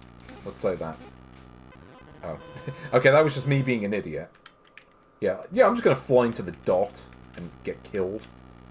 That's how you play Yars Revenge. So does the bullet not go all the way? It's hard to tell, actually. Yeah, I feel like maybe I have to be... Oh, I need to be in range. Also, yeah, I'm kind of playing like garbage. That's not the game's fault, that's just me being an idiot. And forgetting the optimal way to play this. Though, I noticed that the screen does not scroll vertically. It only scrolls horizontally, which is really strange how they did it. It's like... Yeah, the playfield needs to be as wide as it is, but we'll shrink... We'll shrink it vertically and just change that. Oh, I did it. Yar is always out for revenge. He is hungry for revenge. You know why Yar wants his revenge? Because the Gators got their revenge, and Yar is jealous of the Gators. You know, he wants to get in on the revenge. He's also jealous of the Revengers of Vengeance. You know, they get to have a cool title for their game. Yeah, they got to be on Mega CD. Y'all didn't get to do that. Oh, you can just hold down the shoot button in this one. See, I'm used to Game Boy games not allowing you to hold down the shoot button. Because they tended to be arses about that a lot of the time. Ooh, okay, I got the timing down at least. Also, yeah, the effect when you beat the level does not look great, I gotta be honest. kind of like the stars in the background. I guess you may as well add those. Oh. Oops. Okay, and that's it. Okay, I'm not sure if there's a whole lot more to show beyond this. I guess eventually they'll get rid of the neutral zone thing. I mean, it's fine. I would still say the Atari 2600 version is better. As is... What do they call it on the Atari 50? Yars Revenge Remastered or whatever it is? Which is a very good version. It's kind of just Yars Revenge but enhanced a little bit. But to be fair, this is infinitely better than the Nice Code version. Not that saying much, but, you know. But yeah, where does it go on this list? Yars Revenge for the Game Boy. That's the question. I mean, is it better than Mr. Do? I'd say it does a better job at capturing the feel of Yars Revenge than Mr. Do does with Mr. Do. You know, is it better than Pac-Man? Because I kind of like the Pac-Man port, but I prefer Yars Revenge as a game. Pac-Man Turbo, if we were talking about that, it may be a different story. But if we're talking about non-Turbo Pac-Man, you know, if we're talking any version, I would say non-Turbo Pac-Man is not as good as Yars Revenge. But on the Game Boy... See, Yars Revenge has the advantage of being in colour. And it looks... Some things about it look very good. Like, the neutral zone looks great. Some of the artwork that appears that you don't get in the original also looks pretty cool. I like that. It reminds me of the comic book, and that is a good thing. So I'm going to say it's better than Pac-Man. I'd say it plays a little bit better than Pinball Revenge of the Gator, because that doesn't have the tilt function, which you kind of need for a pinball game. I would play it over Quirk.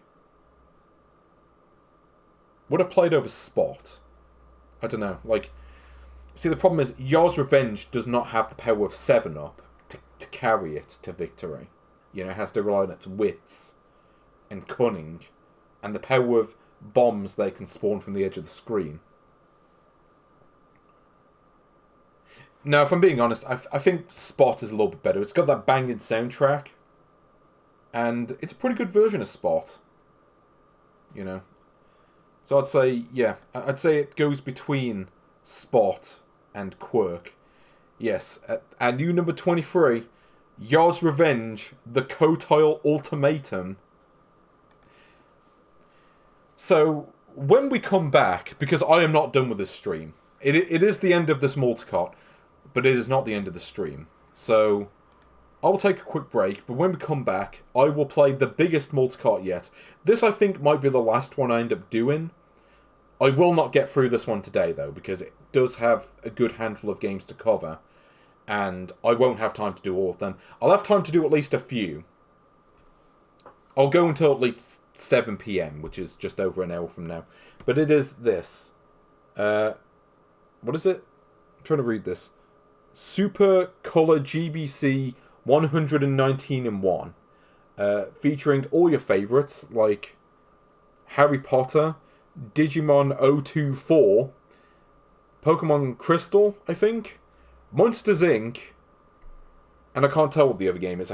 Maybe it's Yu-Gi-Oh! I don't know. But when I come back, we will play that cartridge, so don't go away.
So, how are you all doing?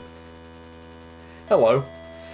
Yeah, I just want to make this clear that when I say I'm doing Game Boy filler titles, I'm only doing the smaller games they tend to fill these multicarts up with. Your NFL footballs and your Othellos, you know, games like that. But there are games... Here's the thing, if I did all of these games, I'm pretty sure a couple of the ones on this page would give me a heart attack trying to play them again. I'm looking at you, Sonic 7. Yeah, you know what you did. Anyway. So...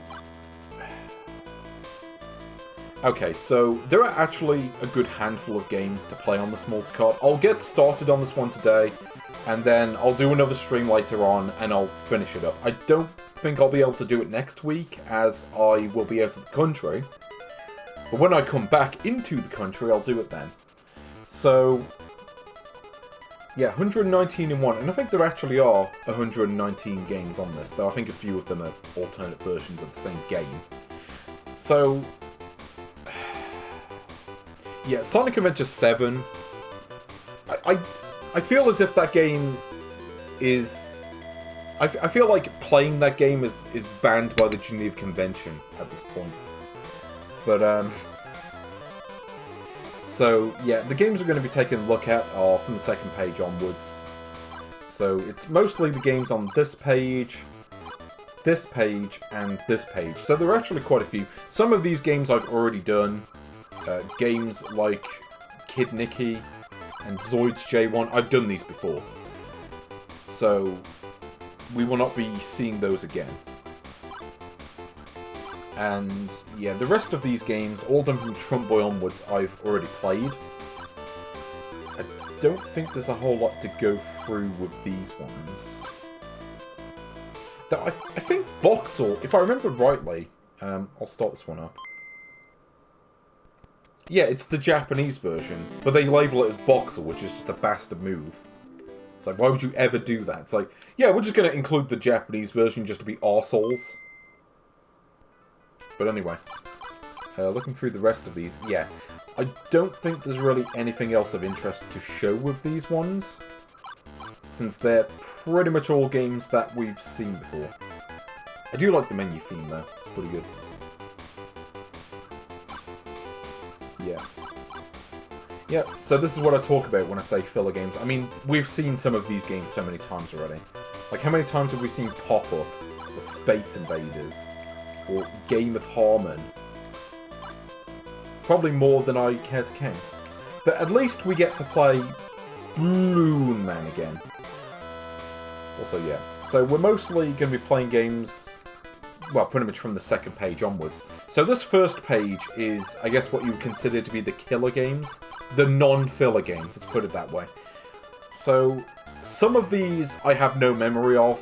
I really can't say if they're any good. Like, Harry Potter is just the Philosopher's Stone game. If it's any good, I don't know. I didn't care to play it. Beyblade 3, I don't think I've ever played. I don't know much about Beyblade. I just remember that one Classics of Game video where it's just two Beyblades and, like, there's a character just saying, well, over and over. Well, it's definitely a killer in one sense. Probably multiple senses. I would not be surprised if that game has murdered in the past. Monsters, Inc. is just the Monsters, Inc. game for Game Boy. I seem to recall it not being very good, but... maybe I just haven't played it enough. Pokemon Crystal, I don't remember this one. I think this just is Pokemon Crystal. But now I want to check, just in case this is a dodgy translation or something like that. It does say 2000 at the beginning, which I think is when the Japanese version launched. Let's see. Oh, maybe... okay, it just is the Japanese version. They didn't even bother to translate it. Which is unfortunate, because I do like dodgy translations. They are... oh. What happened to the game capture? What is it doing? Oh. It decided to die. Yeah, you didn't miss much. So, yeah, Pokemon Crystal is just the Japanese version of the game. Nothing to say there. Digimonster 4 is a bootleg Digimon game. Just kind of a janky platformer. Though, for Nice Code, it's actually probably their best game. Because it kind of works a little bit. I mean, it's awful. It is complete trash. But compared to Sonic 7, it may as well be Super Mario Land 2. Because Sonic 7 is literally the worst game ever made. In fact, I'm not even sure if it's the worst game ever made. It may be the worst thing devised in the last 25 years. Like, you know, there was that Rockman bootleg I talked about. This is on the same level. And it might actually be worse, because this game is in colour, and they picked the worst colours they could find, and the game is virtually unplayable.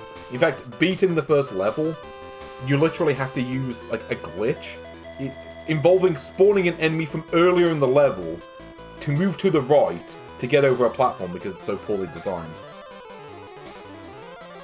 UU4, I don't remember this one. I think it's a fighting game, but I might be wrong. Maybe that one's okay. Rockman World 3, I never liked. I've tried playing this one, and I've always bounced off it. I love Mega Man 3 on the NES, but this version does nothing for me. The levels are too long, the controls are too slow, you can barely make the jumps half the time, and I don't know, I just didn't find it fun to play. It just makes me wish I was playing the NES version. Mario 7 is a ROM hack of one of the Adventure Island games, I don't know which, because they are literally identical. Bomberman GB3 is, well, Bomberman on Game Boy. It's an alright version, from what I remember. Bubble Bobble Jr. is similar to the Bubble Bobble port. I want to say this one's a little bit better, but it still has that problem where enemies can just blindside you whenever they feel like it, which is not great. Doraemon 2, I don't remember. I'm not sure if that one's any good. Though, apparently the Chinese title has just the letter A in it. I don't know what's going on there. Felix the Cat was on the other cartridge. Crayon Shin 4, which is the game that got ROM hacked into Super Mario 4. But for some reason they actually included the original version on here, which is intriguing. Usually they include the ROM hack. And, okay, so the games from this point onwards are the ones we're going to be taking a look at. So from 15, well I guess 16 actually, to 54, I think. We're going to be taking a look at whatever games I haven't yet covered. We have done Pikachu Land and Versus Battler and a few of the others. But we haven't done Column DX, or Side Pocket, or Raijino? Racing Damashi? What even are these games? Well, let's find out. With the wheel! Yes, the wheel making a fine return for this stream. So, the games that we are going to take a look at on this cartridge are Sanrio Kitty, Miner 2049er, Parasoru Hembei, Painter Momo Pie, Go-Go Tank, Boulder Dash, DMG ASE, Monster Truck, Elevator Action, King of the Zoo, Rodland, Column DX, just the one apparently, Side Pocket, Raijino, Racing Damashi, Pripri 2, Pripri, Puzzle Boy 2, Puznik, Sanrio Kitty. I may have said that one already. But yes, let's spin the wheel. See what we've got. And the first game is... Well, it was always going to be this one, wasn't it? I've played Minus 2049 so many times on stream in the past few months. And now I have to play it on the Game Boy! DMG Oz. That would be great if it actually said that on the label. But yes. So like I say, I'm not going to do all these games today. I'll do at least a few of them today, and I'll do the rest of them on a follow-up stream. But yes, Miner 2049er. You may remember this game from when I played it countless other times on Atari 50 and wherever else I played it. Ooh, I'm going to play about with colours a bit, look at this. Whoa. Sorry. Okay, let's go for this colour scheme. Yep, Miner 2049er from Big 5 Software and Mindscape. Yes, originally made by Chris Gray, and I can't remember who else worked on it. It was like 2 people worked on it, I think, and I can't remember the other one. And now I feel bad. Great animation. Looks like it came straight out of the Supervision. But here we go. Station 1, The Slides. Oh, no. No, sorry. I'm thinking of Boulder Dash. No, this game was made by Bill Hogue, who has the most American name in the history of American names. Here we go. But yeah. To be fair, I do enjoy this game. On a, well, some versions of it at least. You know, it is a good time. I don't know. I mean, this was on Atari 2600. It is not a great version. The Atari 5200 version is better. I would say play that one if you really wanted to play this game. I don't know, maybe Chris Gray worked on this version of it? I don't remember. I think you did miss the good animation. You missed the best animation, in fact. It's just a figment of your imagination. Oh, okay, apparently I can go off the edge. Oh, no, you got the good animation again. So you didn't entirely miss it. Okay, this one was done by East Ridge Technology, who also did the Paperboy conversion. To be fair, seems to be quite a bit better than that is. You know, it doesn't have the issues with the screen resolution that that game had. Oh. It does have issues with me being able to judge the jumps, though.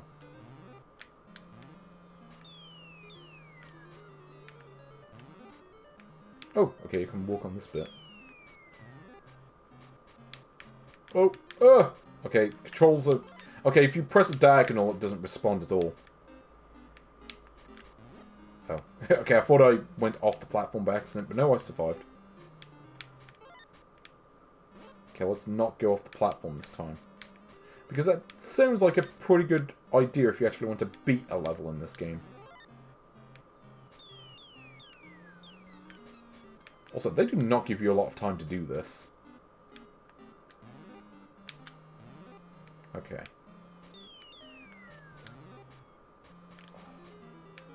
Okay, they seem to give you less time than in other versions, actually.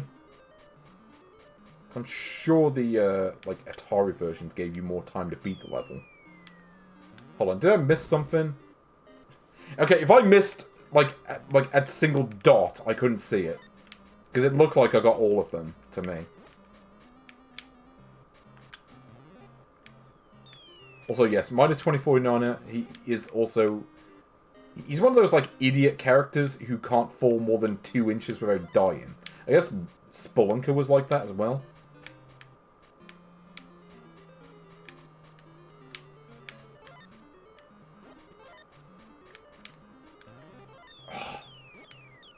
See, that's always the issue with playing this game. Is avoiding the shoots when you don't want to land on them. It's like, oh, you went on the chute, time to go down. It's like Snakes and Ladders, but more of an arse.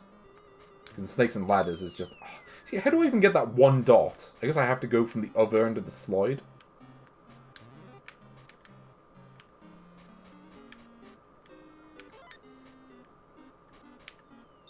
See, maybe I wouldn't be in such a hurry if they gave me more time to do this. It's like, why is the timer this fast? It doesn't make any sense. Wasn't this fast in the other versions?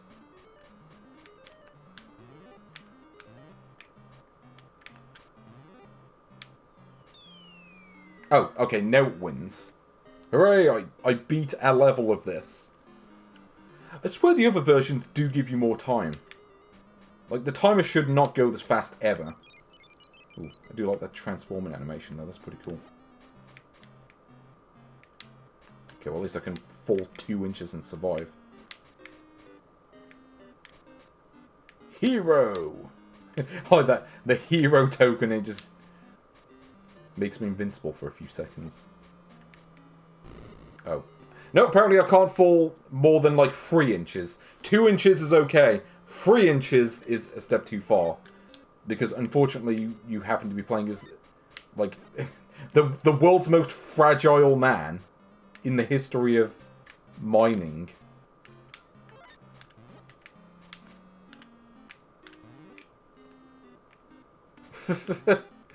Yeah, do you think Chad Kroeger ever played this? I can see nothing. What is Chad Kroeger up to now? I mean, he's still around. Doing his Chad Kroegering thing. Okay, I'm actually amazed I didn't just, like, collapse into a pile of dust. Okay. See, this game is... Oh. Okay, I can do that, I think. There we go. See, if the game wasn't so picky about, like, what parts you've actually gone over. Because it's like, okay, I have to go to that specific edge of the, like, the other end of the pipe. And it feels like you shouldn't have to do that. But you do. But this screen really does look like it came out of a Supervision. It's weird. Because the rest of the game doesn't really feel like that to me. It's just that intermission screen does. But yeah. Minor 2049 of the hero. Do you think this is what the world is going to look like in 2049? Or do you think that this man is just a massive fan of the 49ers? And that's why he called himself that. Okay, I don't know why I went in the lift. We go into floor 2! Uh-oh. No, apparently I touched that thing and now I died. Yeah, this is what it would look like if Bond Treasure tried to do a rip-off of Minor 2049er.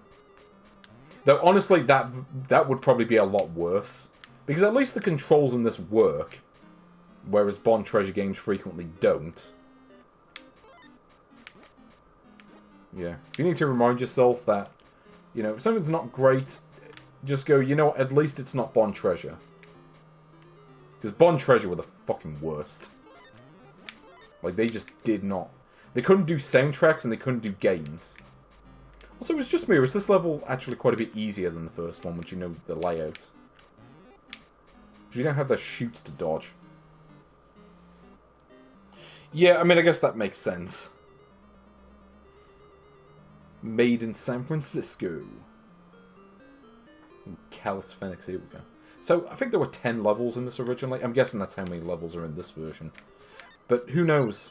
A lot of these Game Boy games, they tended to have tons of levels. Oh yeah, I remember this level now. Yeah. It's been a hot minute since I played this level, but I remember it now. Okay, I'm just going to start off by just getting all the enemies out of the way. Removing all the threats that isn't, like, falling to my death. I like that sound when you go for the teleporter, though. That's pretty cool.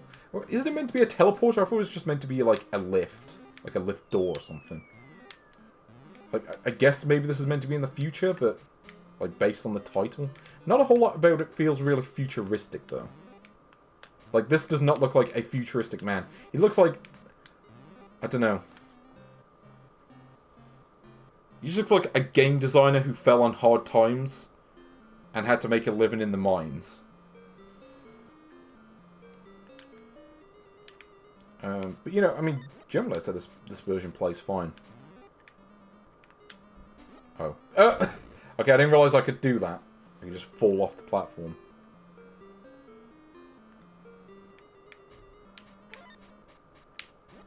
Yeah. Sadly, this man backed the... Oh. This man backed the wrong horse. Should have gone for the Chiefs. Yeah, I mean, there is a definite Spelunker feel to this game. I like Spelunker. I don't know. I've always kind of liked Minor 2049. I'm not sure if this is necessarily one of the better versions of it. I mean, it generally plays fine. But I think the time limit is an issue. Because, like I said, I swear the other versions gave you more time to beat the level. I think I have more patience for old-timey platformers like this. To an extent. It depends on the game. But, like, Jumpman and Spelunker and games like that, I tend to like them. This is fine, I would say. It's got its issues, but you know, it's a decent enough version of Miner 2049er. Is it better than Brainbender? Yes. I think I would play that over Brainbender. Brainbender has more levels, but it doesn't have the platforming action of Miner 2049er.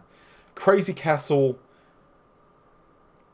again, is kind of lacking in the platform feel to it.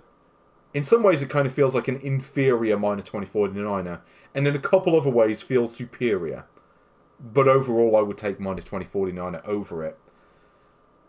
But I think Hyper Lode Runner is the better game. It's got more levels, it's got a password system, presentation is a bit more professional. Yeah, I think it has to go between those. So there we go, Miner 2049er, and new 39. It was too good for the 49 spot, which currently belongs to Crystal Quest. But there you go, Miner 2049er. Certainly far better than the Paperboy conversion, at least. We've got to give him credit for that.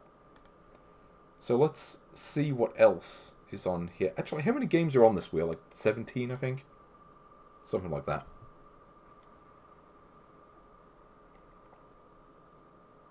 Oh, here we go. Let's play a classic. An arcade classic of the ages. D-Land.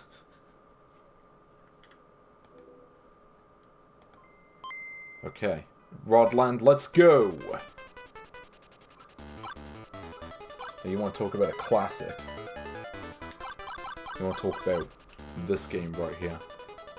Hold on, I'm trying to figure out a good call scheme for this. Let's go for this one. Yes. Rodland. Brought to the Game Boy, courtesy of the Sales Curve. The Sales Curve are weird. They did a bunch of arcade conversions. You know, they did Double Dragon Free for Game Boy, which I seem to recall was awful. But that's mostly because Double Dragon Free was an awful game in the first place. So yeah, this is a European port of a Japanese game. So it'll be interesting to see how this stacks up to the Mr. Do conversion. They did also make this for the NES, and I seem to recall that version being pretty good. So let's see what this one's like. Oh, actually, this one was done by Eurocom. Yes, Tam and Red. I remember in the NES version you could rename them.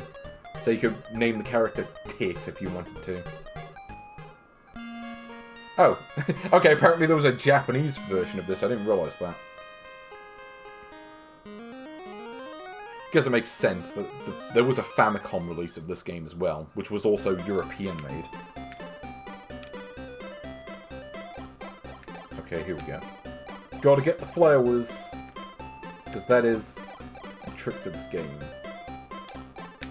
Oh.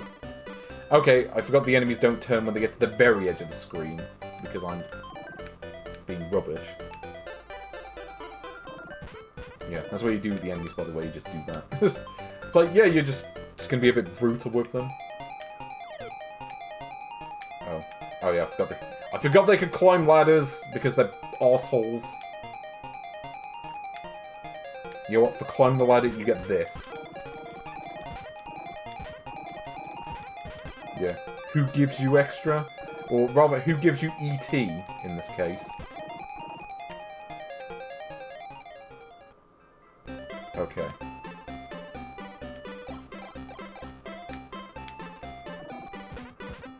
This is Rodland for the Game Boy. So this was an arcade game from Jellico, I think. And then it got brought over to the Game Boy.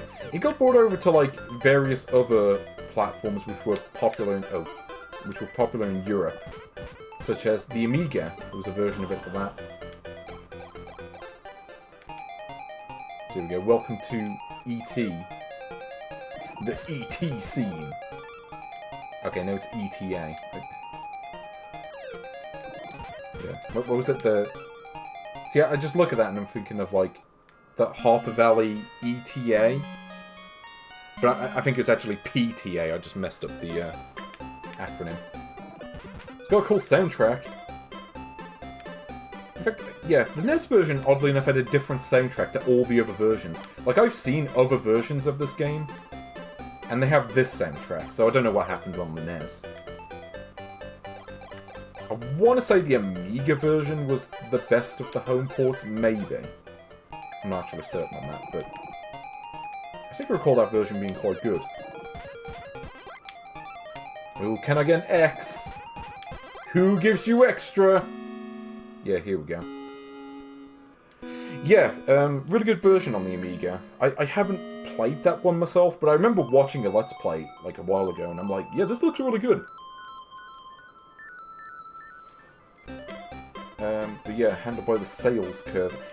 Like, the sales curve were just weird. Like, they got rights to a handful of games and just did a whole load of ports of them. Like, say, Double Dragon 3 was one of them, tragically. Which is unfortunate. I feel like their talents were best left to, I don't know, Double Dragon 2. Or 1, maybe. Well, like, literally any game that isn't Double Dragon 3, because... yeah, I seem to recall the Game Boy version of that was pretty awful as well. It's a shame. Because I would love to... because I would love to, see, like, a good version of that. Yeah, they got rid of the whole extra thing. It's unfortunate. You know, they had that in Bubble Bobble. But I've got to be honest, the Game Boy version, at least, I think is a lot better than the Game Boy version of Bubble Bobble. Because I noticed that the sprites in this are smaller than they were in that game, I think. And I think that helps a lot, where you don't have that whole issue of getting blindsided. At least not to the same extent.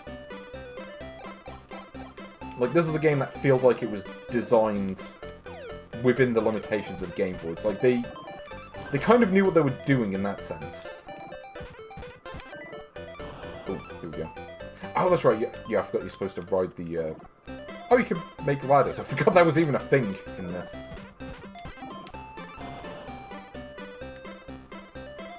I don't know. I just remember the whole platform a bit. But yeah, it's kind of weird. Like, Sales Curve, they were capable of very good ports. Oh. Oops. I messed up.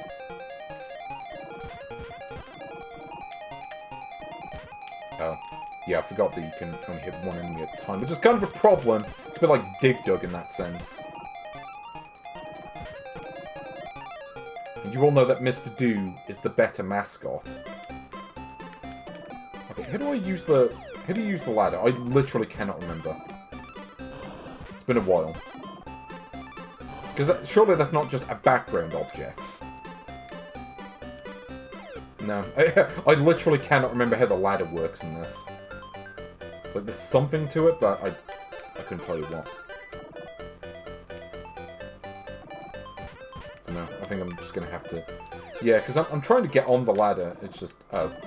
Oh, not the ladder, the... ugh! No! The thing... got beat on the wrong side. This is the wrong side. Oops, wrong side. Okay, here we go. Try the flows at least. Oh, or not. I just beat the level.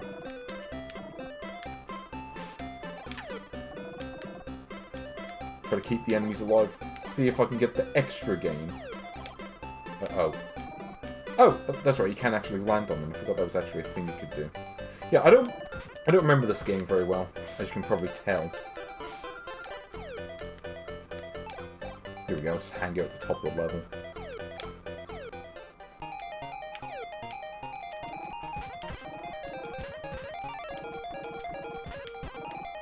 Great, now I'm only collecting T and A, and nothing else. Yeah, see, the problem is the letters keep changing, which doesn't really help, especially when the enemies are all camping alongside one another, so I can only hit one at a time.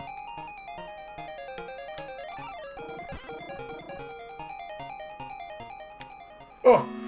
Oh, okay, I did it. For a second I thought the stage ended before I could collect the E. But here we go. The E is back. Unfortunately, I can't read the text, because they picked the Japanese version for some reason. Oh, I pressed the B button and it didn't work. I don't know what happened there.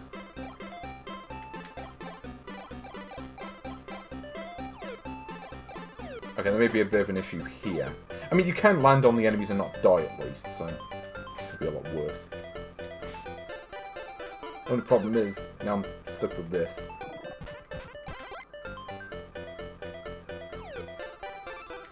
Here we go. I'll just do this and just beat the level, I guess. Oh, I forgot this actually has bosses in it. How does this work? I do not remember. Yeah, I kind of wish I'd remembered this game better than I do. Yeah. Because I'm kind of making a pig's ear of it right now. Okay, what is the trick to this bit? Oh no, the Gators have revenged once again. They cannot stop revenging. Maybe I'm supposed to hit them with the... Oh. No, I just do this. Yeah, that's one down. Okay, I figured it out. You literally just hit them repeatedly, and then you win.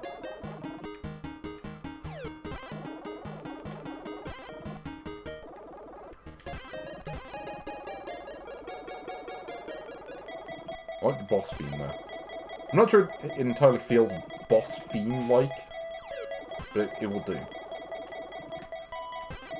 I think this... Oh. I think this was the theme from the original. Oh. There we go. I did it! I beat the boss. I beat a boss, and I probably won't beat anymore. Because I'm being shite with this one right now. Oh. Okay, you can't go through the ceilings, well, does that make sense?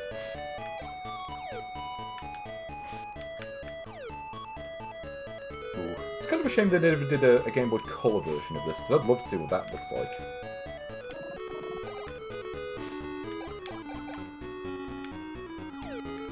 Okay, give me the flower. Hooray! Extra get! Okay. EA! It's in the game. Oh. And Death is also in the game. So there you go. So that is Rodland for the Game Boy. Oh. There are no continues in this. Okay. There we go. So, what do you think? So it's an interesting one, is Rodland. But where does it go on the list? Well, comparing this to Mr. Do, which is also a very European conversion of a Japanese arcade game, this does a better job at capturing the spirit of the original. You know, it's got that cool soundtrack, you know, plays pretty well, you know, controls are solid. Took a little while for me to pick it up, but I think that's just more of a me problem rather than the game. It definitely feels a lot better than Mr. Do does to play, relative to the arcade versions of each. Oh, you can get the arcade version on the Switch. Okay, that sounds good. But how does the arcade version compare to the Amiga version? That's the real question. So, I think that there are better versions of Rodland out there. Like I say, the Amiga version I want to say is better. But I don't know, is this better than the NES version? I'd say I prefer the soundtrack on this one. But the NES one might be better overall. But I would say that this is definitely better than Mr. Do. It's better than Pac-Man. It's better than Pinball Revenge of the Gator. While that game maybe integrates the Gators a bit more, this game has more variety than Revenge of the Gator does. It only has Gators. You know, it's better than Quirk. It's better than Yars Revenge, the Qotile Ultimatum. It's better than Spot. It's better than Wildsnake. Better than Tennis, I would say. I'd say, in fact, it's similar in quality to Drop Zone. Drop Zone is also a good conversion, but you can get more out of playing Rodland than you would out of Drop Zone. You know, like, Drop Zone, as good as it is, games on it tend to be very short, or at least they are if you're me. I would take this over Motocross Maniacs. I'd take it over Serpent and Ninja Boy. I'd also say it's better than Heavyweight Championship Boxing. Is it better than Lock and Chase? I'd say Lock and Chase does more to improve upon the game it's based on. But that was also a much older game. Rodland was more contemporary. So cutbacks were kind of inevitable. And it does a good job at dealing with them for the most part. Like, you do have the cropped screen, but it's not nearly as bad here as it is in some other games on this list. Is it better than Cat Trap? Because the characters, I think, are they cat people? I'm not sure. I don't quite remember. But I think this has better art than Cat Trap. Is it better than Dr. Mario? See, Dr. Mario, what really makes that game is the two-player mode, I think. And Rodland also has two-player on the Game Boy, so... I don't know, given the choice, I'd probably rather play the two-player mode in this. So I think it's better than that. I don't think it's better than Solomon's Club, though. Because Solomon's Club... it changes more from the original game. It stands more on its own than Game Boy Rodland does. Yeah, I think that's going to be the limit. You know, as good as Rodland is, Solomon's Club, I think, kind of holds up a bit better on the Game Boy. So congratulations to our new number 12, Rodland. Did a pretty good job for itself. I am impressed. I am thoroughly satisfied with that version. Okay, so let's keep going for a bit longer. See what else is on this wheel. Oh, here we go. Speaking of arcade ports, it is time for King of the Zoo. Which is a great name, I gotta be honest. Okay, let's do it. King of the Zoo for Nintendo Game Boy. I mean, you can't go wrong with a name like that. Let's be honest. It's just King of the Zoo. Well, let's do it. So where is it on this list? Here it is. Yeah, written as one word. King of the Zoo. You have to say it super fast. King of the Zoo. Which is my favourite Australian outback town. Here we go. Yep. Presented by Nintendo. Wait, did Nintendo publish this? What's going on? Oh. Okay. Well, this is doing pretty good already. It's got a cool intro screen. Yes. For the Game Boy. Apparently Nintendo published this, which is interesting. So let's give this a go. Oh, we can pick a character. I can be a penguin, a bat, a rabbit, a rat, or a cow. See, this is a tough question. I kind of want to go for the rat. But let's stay true to the original. Let's go for penguin. Because there is an original of this. So... yeah, the whole thing would have fit on screen even with spaces. I don't know why they wrote it like that on the menu. It's just weird. Yeah, so this game may look familiar. So if you don't know what this is... well, you may know. So, this is a game called... well, it's also known as Penguin Wars. So, this is a game that I've played a fair bit of on the Famicom. It's the version I know. But they did bring it over to Game Boy a few years later. Which is kind of funny, it was a pretty early Famicom game as well. Ooh. Oh, I may have messed up with my strategy. The idea is that you want to keep hitting the other player so they can't throw... oh. So they can't throw any more balls at you. It's like some really weird take on dodgeball. Oh, okay, I might be in trouble now. Yeah, so you see what the AI is doing. Oh, you can actually move around while you're being hit. Which I'm pretty sure you couldn't do on the NES. Yeah, you see how the AI is just being a bastard? It's kind of how this game works. Seem to have made the AI a bit smarter for this one. So here we go. I've got to keep doing this. Oh. Except now I can't, because they've added this slime to the middle of the playfield. So I guess once that happens, you're kind of stuck.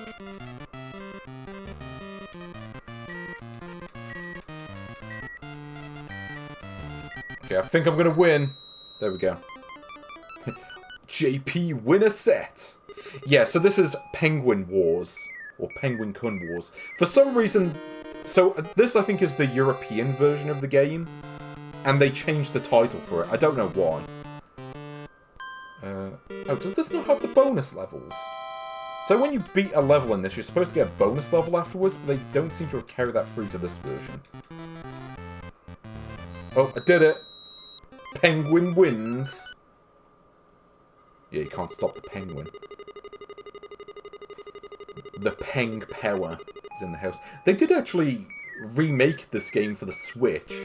And they gave the penguin cool sunglasses. Flashy sunglasses at that.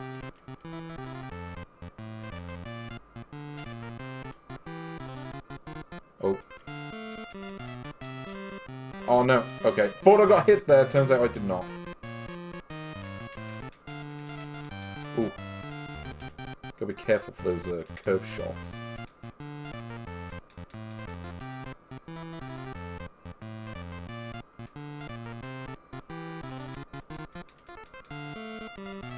You know, we have to grind out a win here. I don't know if the AI gets harder in the second round if you win.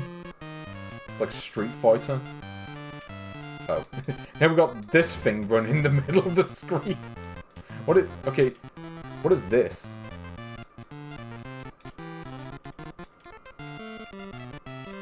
It's kind of like Pong on the PS1. If anyone's played that. Oh. Nope, and it's a tie. Try again! Great.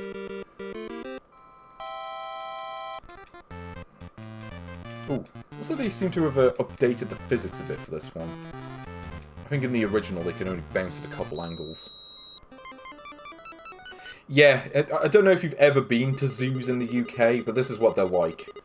You know, we like to challenge our wildlife to a nice game of dodgeball. Yes, next game starts. Oh, okay, so they do have the bonus game. Hooray! I was worried that wouldn't be in there. Oh. Okay, that's not the bonus game I thought it would be. Okay, I don't know what's going on there. See, in the original, it's like you had like a weird thing and you had to bounce balls off it. They don't seem to have done that for this one, though. Yeah, I do not remember this bonus level. But, yeah, there were like 2 different bonus levels in the original game, I think.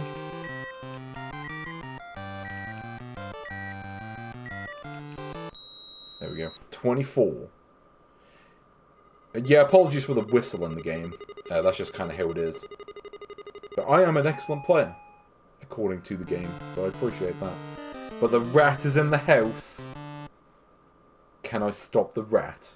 I always got stuck near the end of this. The AI would just get too aggressive, and I can never beat this on the Famicom, and I have tried. Oh. Wait, what's going on? Give up. What? But is the rat just really bad? Just, yep, I cannot be bothered with this. Oh, I got the high score! Hooray! But yeah, I mean, they did have kind of an obnoxious whistle sound in the Famicom version as well, to be fair.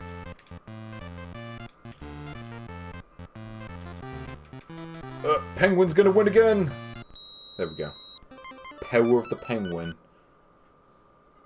overcomes all. But I did win a game. So I assume the AI does get harder later on, because it definitely does on the Famicom. Here we go. Oh, another bonus game. Okay, let's see if this is the one I was thinking of, where you kind of just go into space. No, it doesn't seem to have that, unfortunately. It's a shame, because I always liked those bits. It provided a bit of variation. This kind of just feels like the same thing, but without the AI to play against. It's just like, yep, this is just a practice mode, I guess. Okay, I never got the blob again. But yeah, this is fine. It's a decent version. I'm not sure if I would say this is better than the Famicom version. Wait, you can play as Hembei characters in the Switch version? I wasn't aware of that. I should really play the Switch version of this at some point. I just never got around to it. But hey, I broke the 100,000 point barrier. And now I have to fight a bat. See how this goes. See, the bat can fly, which I feel gives it a certain advantage, because surely if you can fly, you can just dodge the balls easily. I'm sure in the original you just fought against bears. Oh.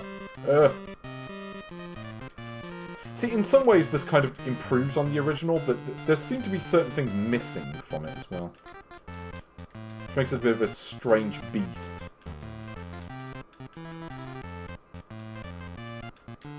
I also don't know if there's any difference between the characters. Because in the other versions you could only play as the penguin, which is why I picked him, because I want to see how... Oh, okay, now we just got a Pac-Man ghost.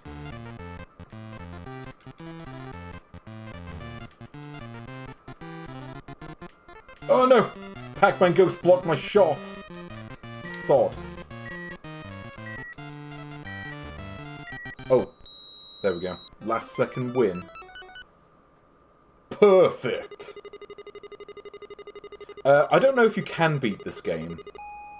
I mean, I'll give it a shot, but I suspect it might just go on forever. I think if you beat the Famicom version, it just goes back to level 1, like, after you finish it.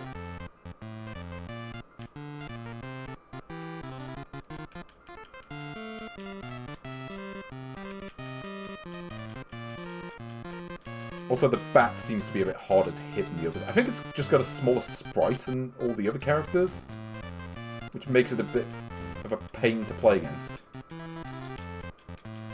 Yeah. See, now I'm just getting brutalized.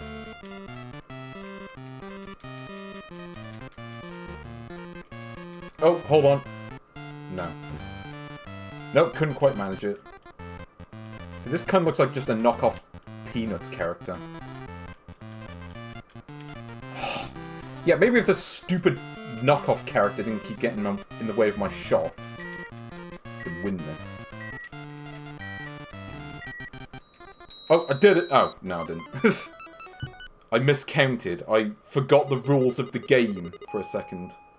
Oh, no, I got it right first time. Oh, is that the whole game? There we go. Can't beat the Famicom version. Apparently I can ace this one though. Oh. Is that the whole game? I could have sworn there was more to it than that. There we go.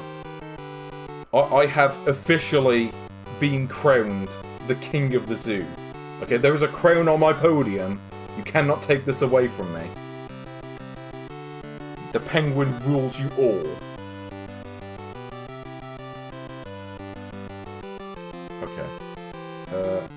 Oh. Okay, so it just loops.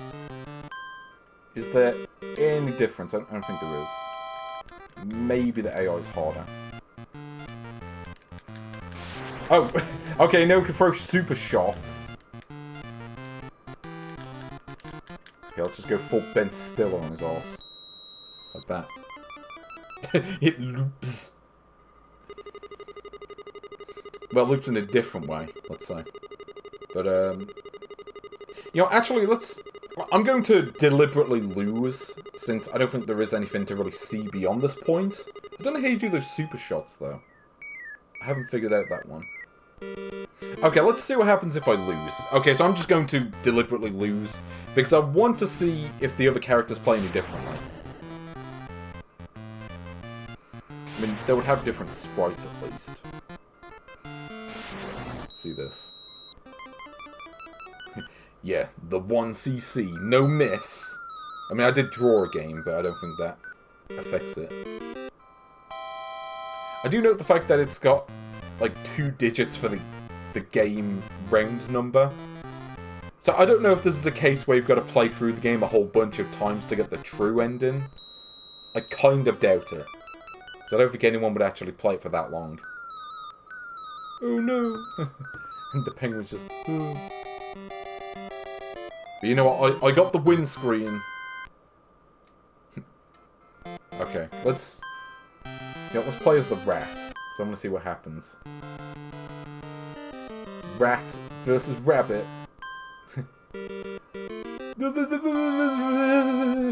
Rats! Sorry. Oh.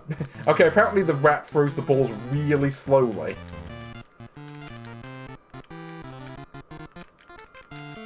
Maybe it's like a handicap? Oh wait, is this like a difficulty thing? Like, is rat mode like easy mode? What's going on here? Because yeah, the game seems to be going like half the speed as it was before. It's a Micronic sound effect. Oh, look at this, it's like throwing a bowling ball. Yeah, this is just... If you want to play the game at half the speed...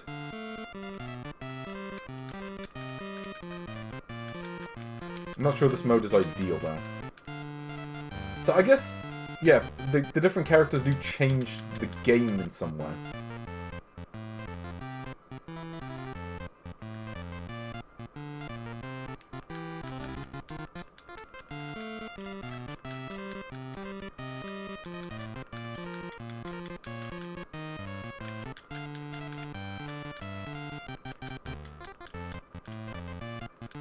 Yeah.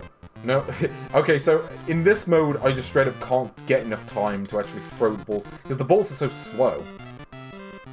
So I think it just comes down to the strength of this rat. It lacks the strength that the penguin has. Yeah, this is the Micronics edition. Actually, who made this? I think it was ASCII? Yeah, pretty sure it was ASCII. Yeah, so the cow... Maybe the cow is, like, really good. I imagine the cow can just throw the ball super fast.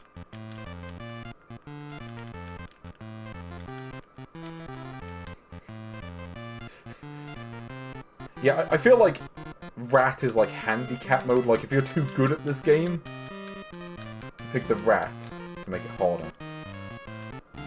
Okay. So I think I'll leave that there. There you go. King of the Zoo for Nintendo Game Boy. Actually, is there a write-up on this game that actually says what the different characters do? So if I look at Penguin Wars, which is what this game is also known as. But yeah. Does it actually say? Is it FAQ for the NES? But here we go. So, okay, so the characters do have different stats. So the penguin is apparently the best character overall, according to this FAQ I've looked up. Because I'm just curious how these characters differ. So, okay, so apparently the rabbit is really good if you don't get hit. If you get hit, it takes longer to recover. The cow is kind of the opposite of the rabbit. Throws balls really slowly, but recovers a lot faster. The rat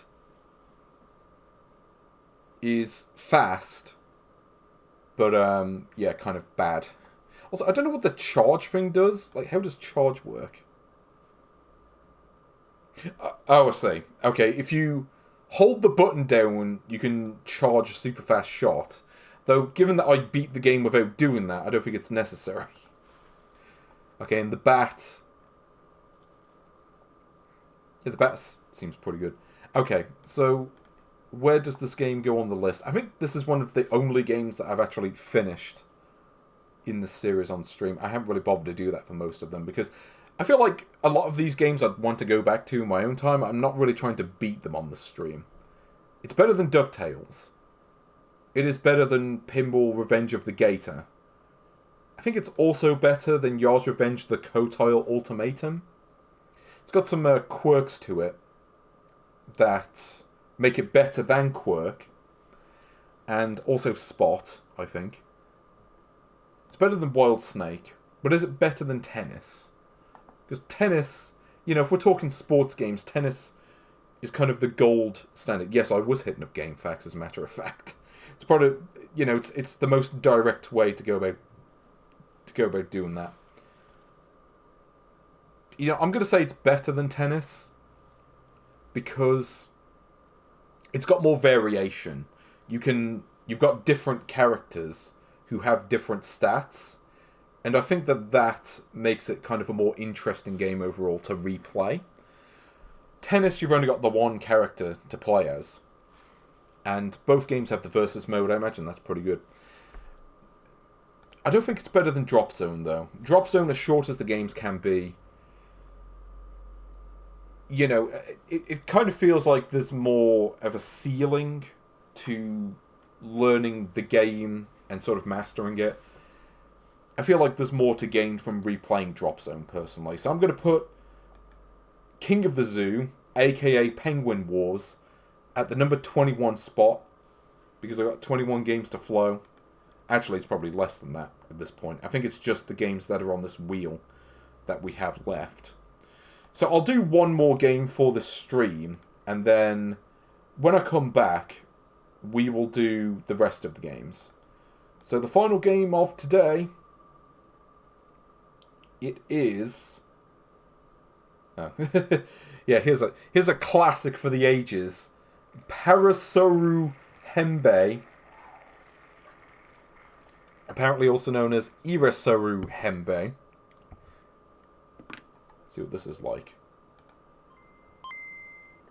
So, Parasoru Hembei. Like, I don't know what to expect from that title. That is a very enigmatic name for a game, for lack of a better word. But okay. Let's... where is it? Parasoru Hembei! I mean, nothing says quality quite like a name like that. Okay, let's go for this colour scheme. I should do. Parasoru Hembei! I think that's how you're supposed to pronounce it. So there was a Famicom game based on the same license. I seem to recall it wasn't very good, but I don't know how this version compares to that. So, let's do it. Here we go, players. So we have another rejected Peanuts character by the looks of things. Yes, from Epoch, who made the Super Cassette version that gave us Dragon Slayer 1. The ice. Yeah, this kind of looks like the Famicom game a little bit. Oh. Okay, and I have like a Taz spin. Oh no. You know what this makes me think of? Just immediately looking at this? Like the theme and just the general feel of the platforming. This feels like Scrapyard Dog. Especially given that I'm playing as a man with a big nose. Like, that's not really helping. So this is just Japanese Scrapyard Dog.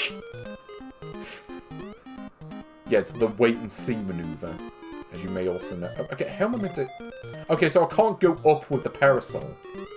So unless there's like a running move... Oh.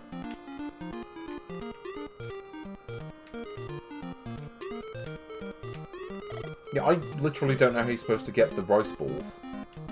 Unless there has to be a move I'm missing. No, I literally don't know how you're meant to get to that. Oh. Nope, apparently that's it. You just beat the level, it's like, oh, no, that's level 1. Oh, that was the whole level, so there appear to be, what, 10 levels in this game? Let's see what level 2 is like. Oh, looks very similar to level 1. But now they have cats. Oh no, not the deadly cats. See, the dogs are less of a threat. Because they only hang around. Okay, so, like, I can't even go onto this thing in the background. It looks like you should be able to walk onto that. Also, not being able to collect the fruit is not helping. See, I feel like this is trying to be Adventure Island. But I don't know. You could do more in that game, I feel. Like, okay, like, Master Higgins did not fall over when he touched a wall immediately. Yeah, and now it just won't let me do an attack, like, at all. I feel like there's something to this that I'm missing, but I'm not sure what. Okay, so there's like a 3D movement. Am I supposed to go in the hole, or does this just kill me? No, I think that's just instant death. Even though it looks like something that maybe you should go into, but no.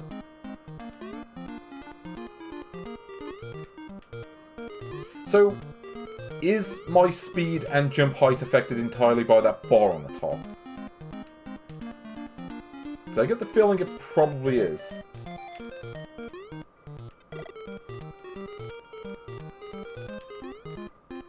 I'm trying to get that ice cream, but maybe that's just part of the background, I'm not sure.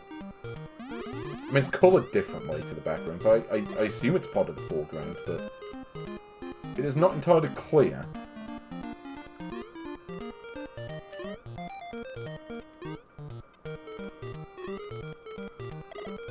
Also, I keep doing this when I don't mean to. Like, literally, if you just press up on the D-pad, it triggers it. Also, why is this bin a different colour to the other bin? Like, I assume maybe that's a secret of some sort, but it's... Like, nothing about this game is obvious. Like, it's very cryptic in ways that maybe it shouldn't be. Oh, is level 4 going to be a sewer? See, like, I keep doing this. Like, literally just pressing up triggers that. And I don't want to. Like, I genuinely don't know if there is a purpose to it. Maybe there are pits you have to cross over later on, but right now I'm not seeing them. Well, level 4 looks to be the opposite of a sewer maze. Also, level 3 was the sewer maze in Scrapyard Dog, I'll have you know. Okay, I've spent my time with that game. Oh, I remember this song. In fact, Nice Code actually ripped off a whole bunch of music from the Famicom version of this, when they made a whole bunch of like bootleg games.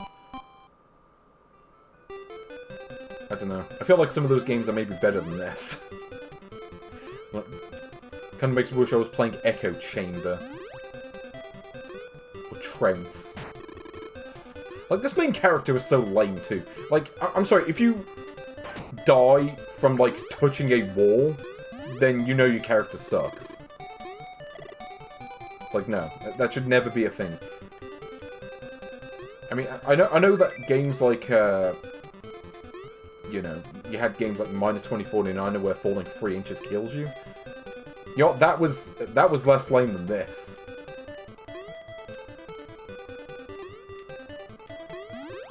I don't know. This really is like Adventure Island meets Scrapyard Dog. And that's not really two things that should necessarily be combined. I mean, Adventure Island is alright. Scrapyard Dog is not.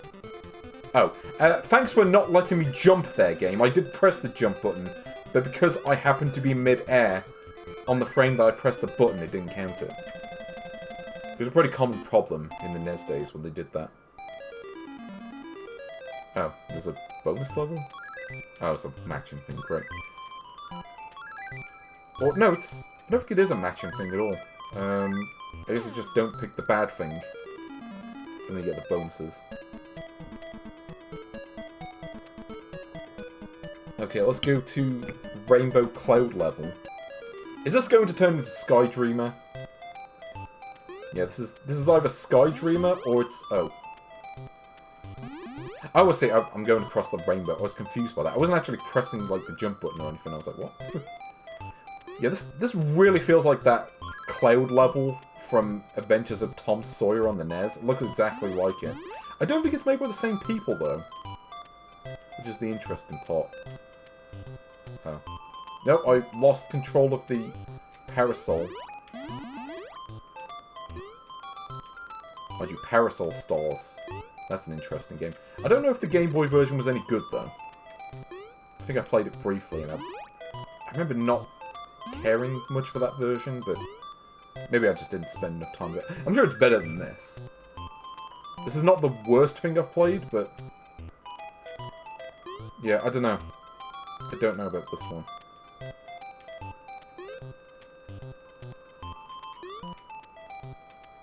Yeah, it's kind of like when I was playing Tailgater earlier, and I was like, you know, the bar for platformers in this series is not necessarily high. And yeah, when you take a look at games like this, you kind of see that in action.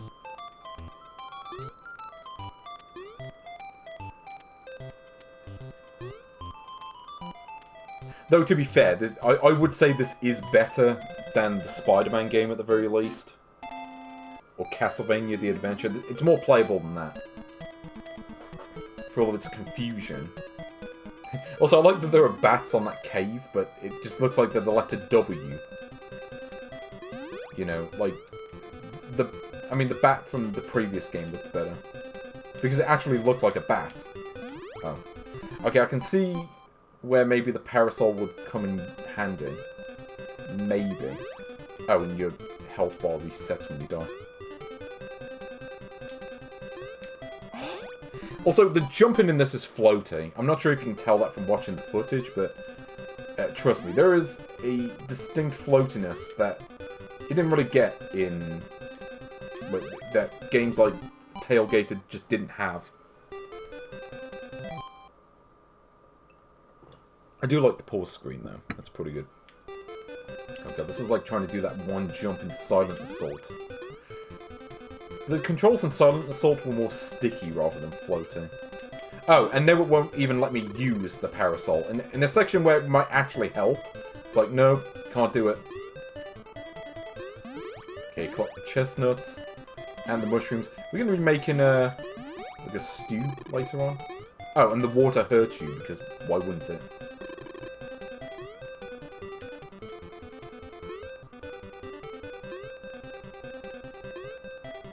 Yeah, like, you sit on this and so... Oh! Hooray!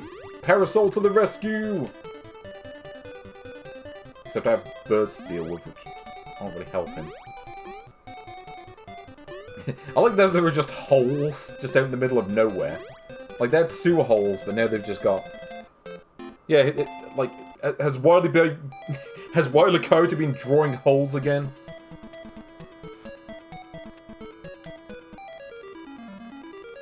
Okay, here we go.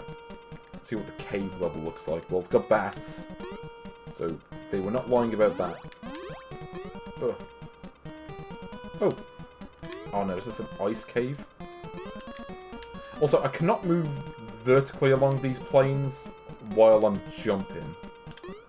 Gotta be careful with that. Though, at least the controls are a lot more responsive than I expected for the ice section. Certainly a lot better than something like Yo Noid, in that sense. I expected much worse from the ice controls than what I actually got. So congratulations, Parasoru Hembei. Play which worst... Ugh. Okay, I don't know how you dodge that. Yeah, I would love to see someone defeat Dracula with a parasol.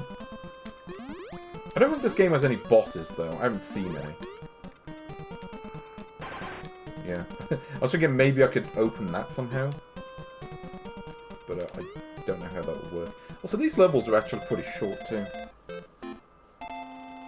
Like, considering that... I mean, considering that is a full level and not a sub-level. At least if the map is anything to go by. Yeah, the reflection on the ice looks pretty good, actually. I'll give him credit for that. And there is some variation to the levels. Like, sometimes you got this 3D thing. You had that auto-scrolling level earlier. There are some things about this that are not so great. Like the... Also, yeah, this is clearly just the first two levels again. Except they just made it a bit harder. Oh. Also, I've inexplicably slowed down because of this idiot with a jackhammer.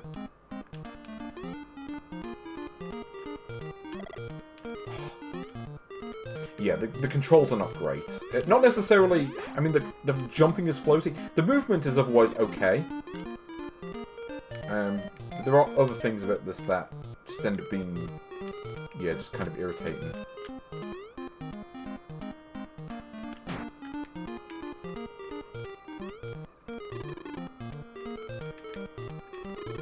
It's like... Yeah, maybe if my character... a little bit better at what he was doing. Okay, I made it. Yeah, this seems like a very short game. I mean, there are, what, 10 levels? I mean, Super Mario Land had, I think, 12 levels, but the levels in that game were longer and more substantial, and they had secret areas and whatever. Maybe there are secret areas in this game as well. I don't know. But this game does seem very short. I mean, we're on, what, level 8, I think? Maybe the game just gets super hard near the end there. Wouldn't surprise me. But hey, at least now we've got monkeys added into the mix. We didn't have monkeys in the zoo game.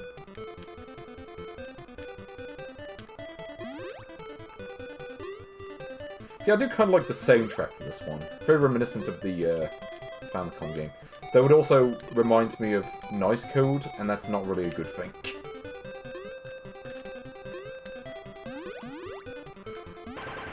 Yeah. Eat that bird. I'm better than you. Maybe I should use the... oh, no. Ugh. Okay, I was wondering when I have to use these. Okay, so... oh, I see. I have to press up to use the parasol. If I press down, it doesn't work. Okay, that's just weird. Admittedly, playing this with an analog stick probably isn't helping in this case. See, like this. I don't know how this works. Because I guess I can't land on those moving platforms using that. But it's like, how would you know that the first time? Like, it's one of those things that's completely just not obvious. And the fact that they give you, like, a third of your total health when you respawn is kind of shitty as well. It's like, we need to make the game hard. Let's just not give the player most of their health back when they die.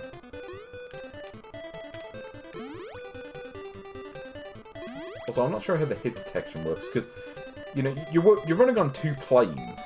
You know, there's a foreground and a background on the ground level. So they give you a lot of time to beat these levels as well. You know, like time has really not been a problem. Really, the problem is just missing the jumps.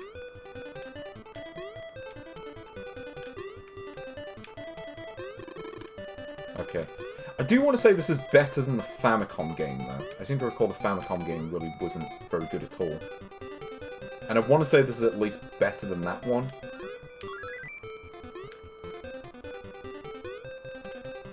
Then again, I need to play that version more to know for sure.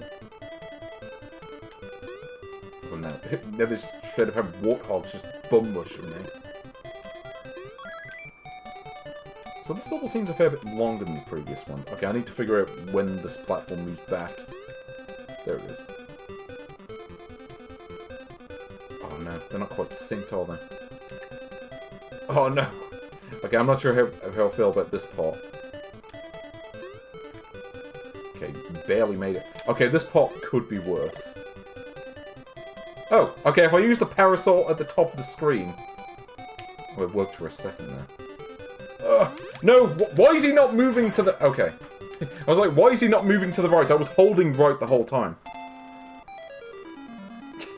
Fills 1 to 2 bars. Yeah, that seems about right. Okay, let's see what this level is. I'm not sure I've ever actually played this game before. Or if I did, it wasn't for more than a couple of minutes.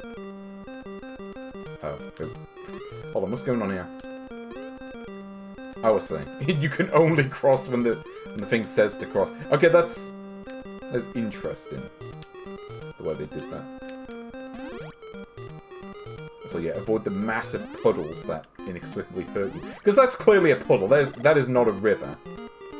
I refuse to accept the idea that that is a river in the middle of the street.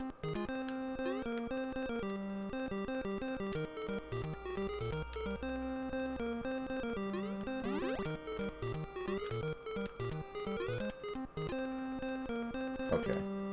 I like the change in the music when it does that, though. Yeah, it's like, oh, no, I gotta wait for the thing to say to cross.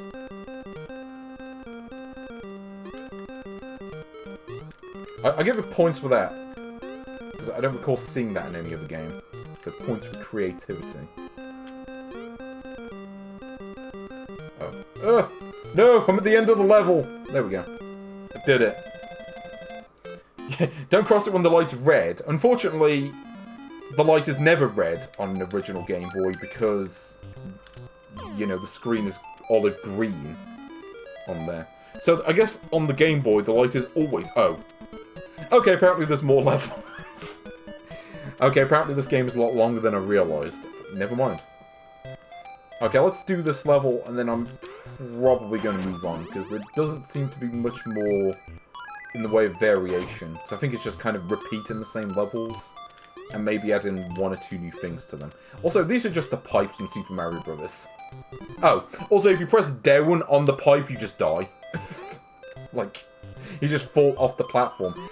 Going against your expectations, which would be going into the pipe, is like, no, you just fall off it.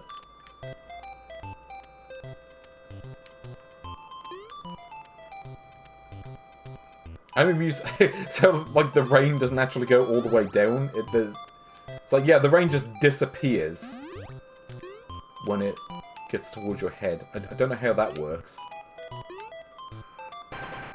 Oh. Okay, now I'm the Tasmanian Devil. Tasmania. Oh. Yeah. I do actually have a Tasmania game for Game Boy. It's Tasmania 2, I think. Which I think is a reskinned version of another game. A game that got reskinned like 1 billion times because they had nothing better to do than to do that, I guess.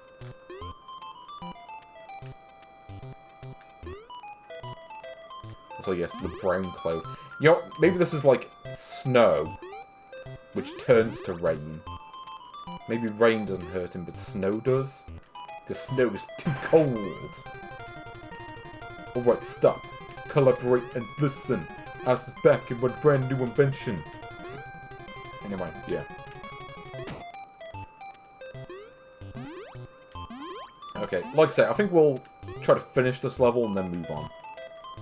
And by move on, I actually mean end the stream. Oh. Gotta be careful with that. Oh. See, if you're low on health on this bit, you probably can't even make half these jumps.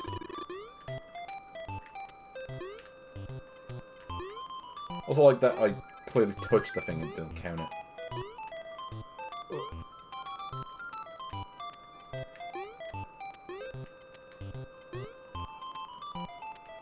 Yeah. See, don't cross the street when the light is red, but should I cross the skirt? That's the real question. Okay, so they do make the levels a bit longer at least. Yeah, I think I messed up. Nope. No saving that. Okay, well I think I'll leave that there. Because I'm pretty sure it makes you redo the whole level if you die. So, Parasoru Hembei, where does that go on this list? Do you think it's better than Super Mario Land? I don't know. It doesn't quite have the same soundtrack as that game. Or the fast action. I mean, it's better than Wizards and Warriors Chapter X. I can get further into it. There is more to it, a little bit. I would take it over that game. It's better than Soccer Mania. It's better than Head On. Take it over that. It's better than Solar Striker, because at least there's more to this game. Solar Striker suffered from a severe lack of ideas and variation. Like, just every level is essentially the same. And that kind of holds it back. So I'd say it's better than that. It's not better than Flipple, an exciting cube game. Yeah, I think I would take Flipple, an exciting cube game over this. And I think I would also take Crane Shinchan 6 over this game as well. I would say, yeah. Yeah, so that sounds like a pretty good spot for Parasoru Hembei.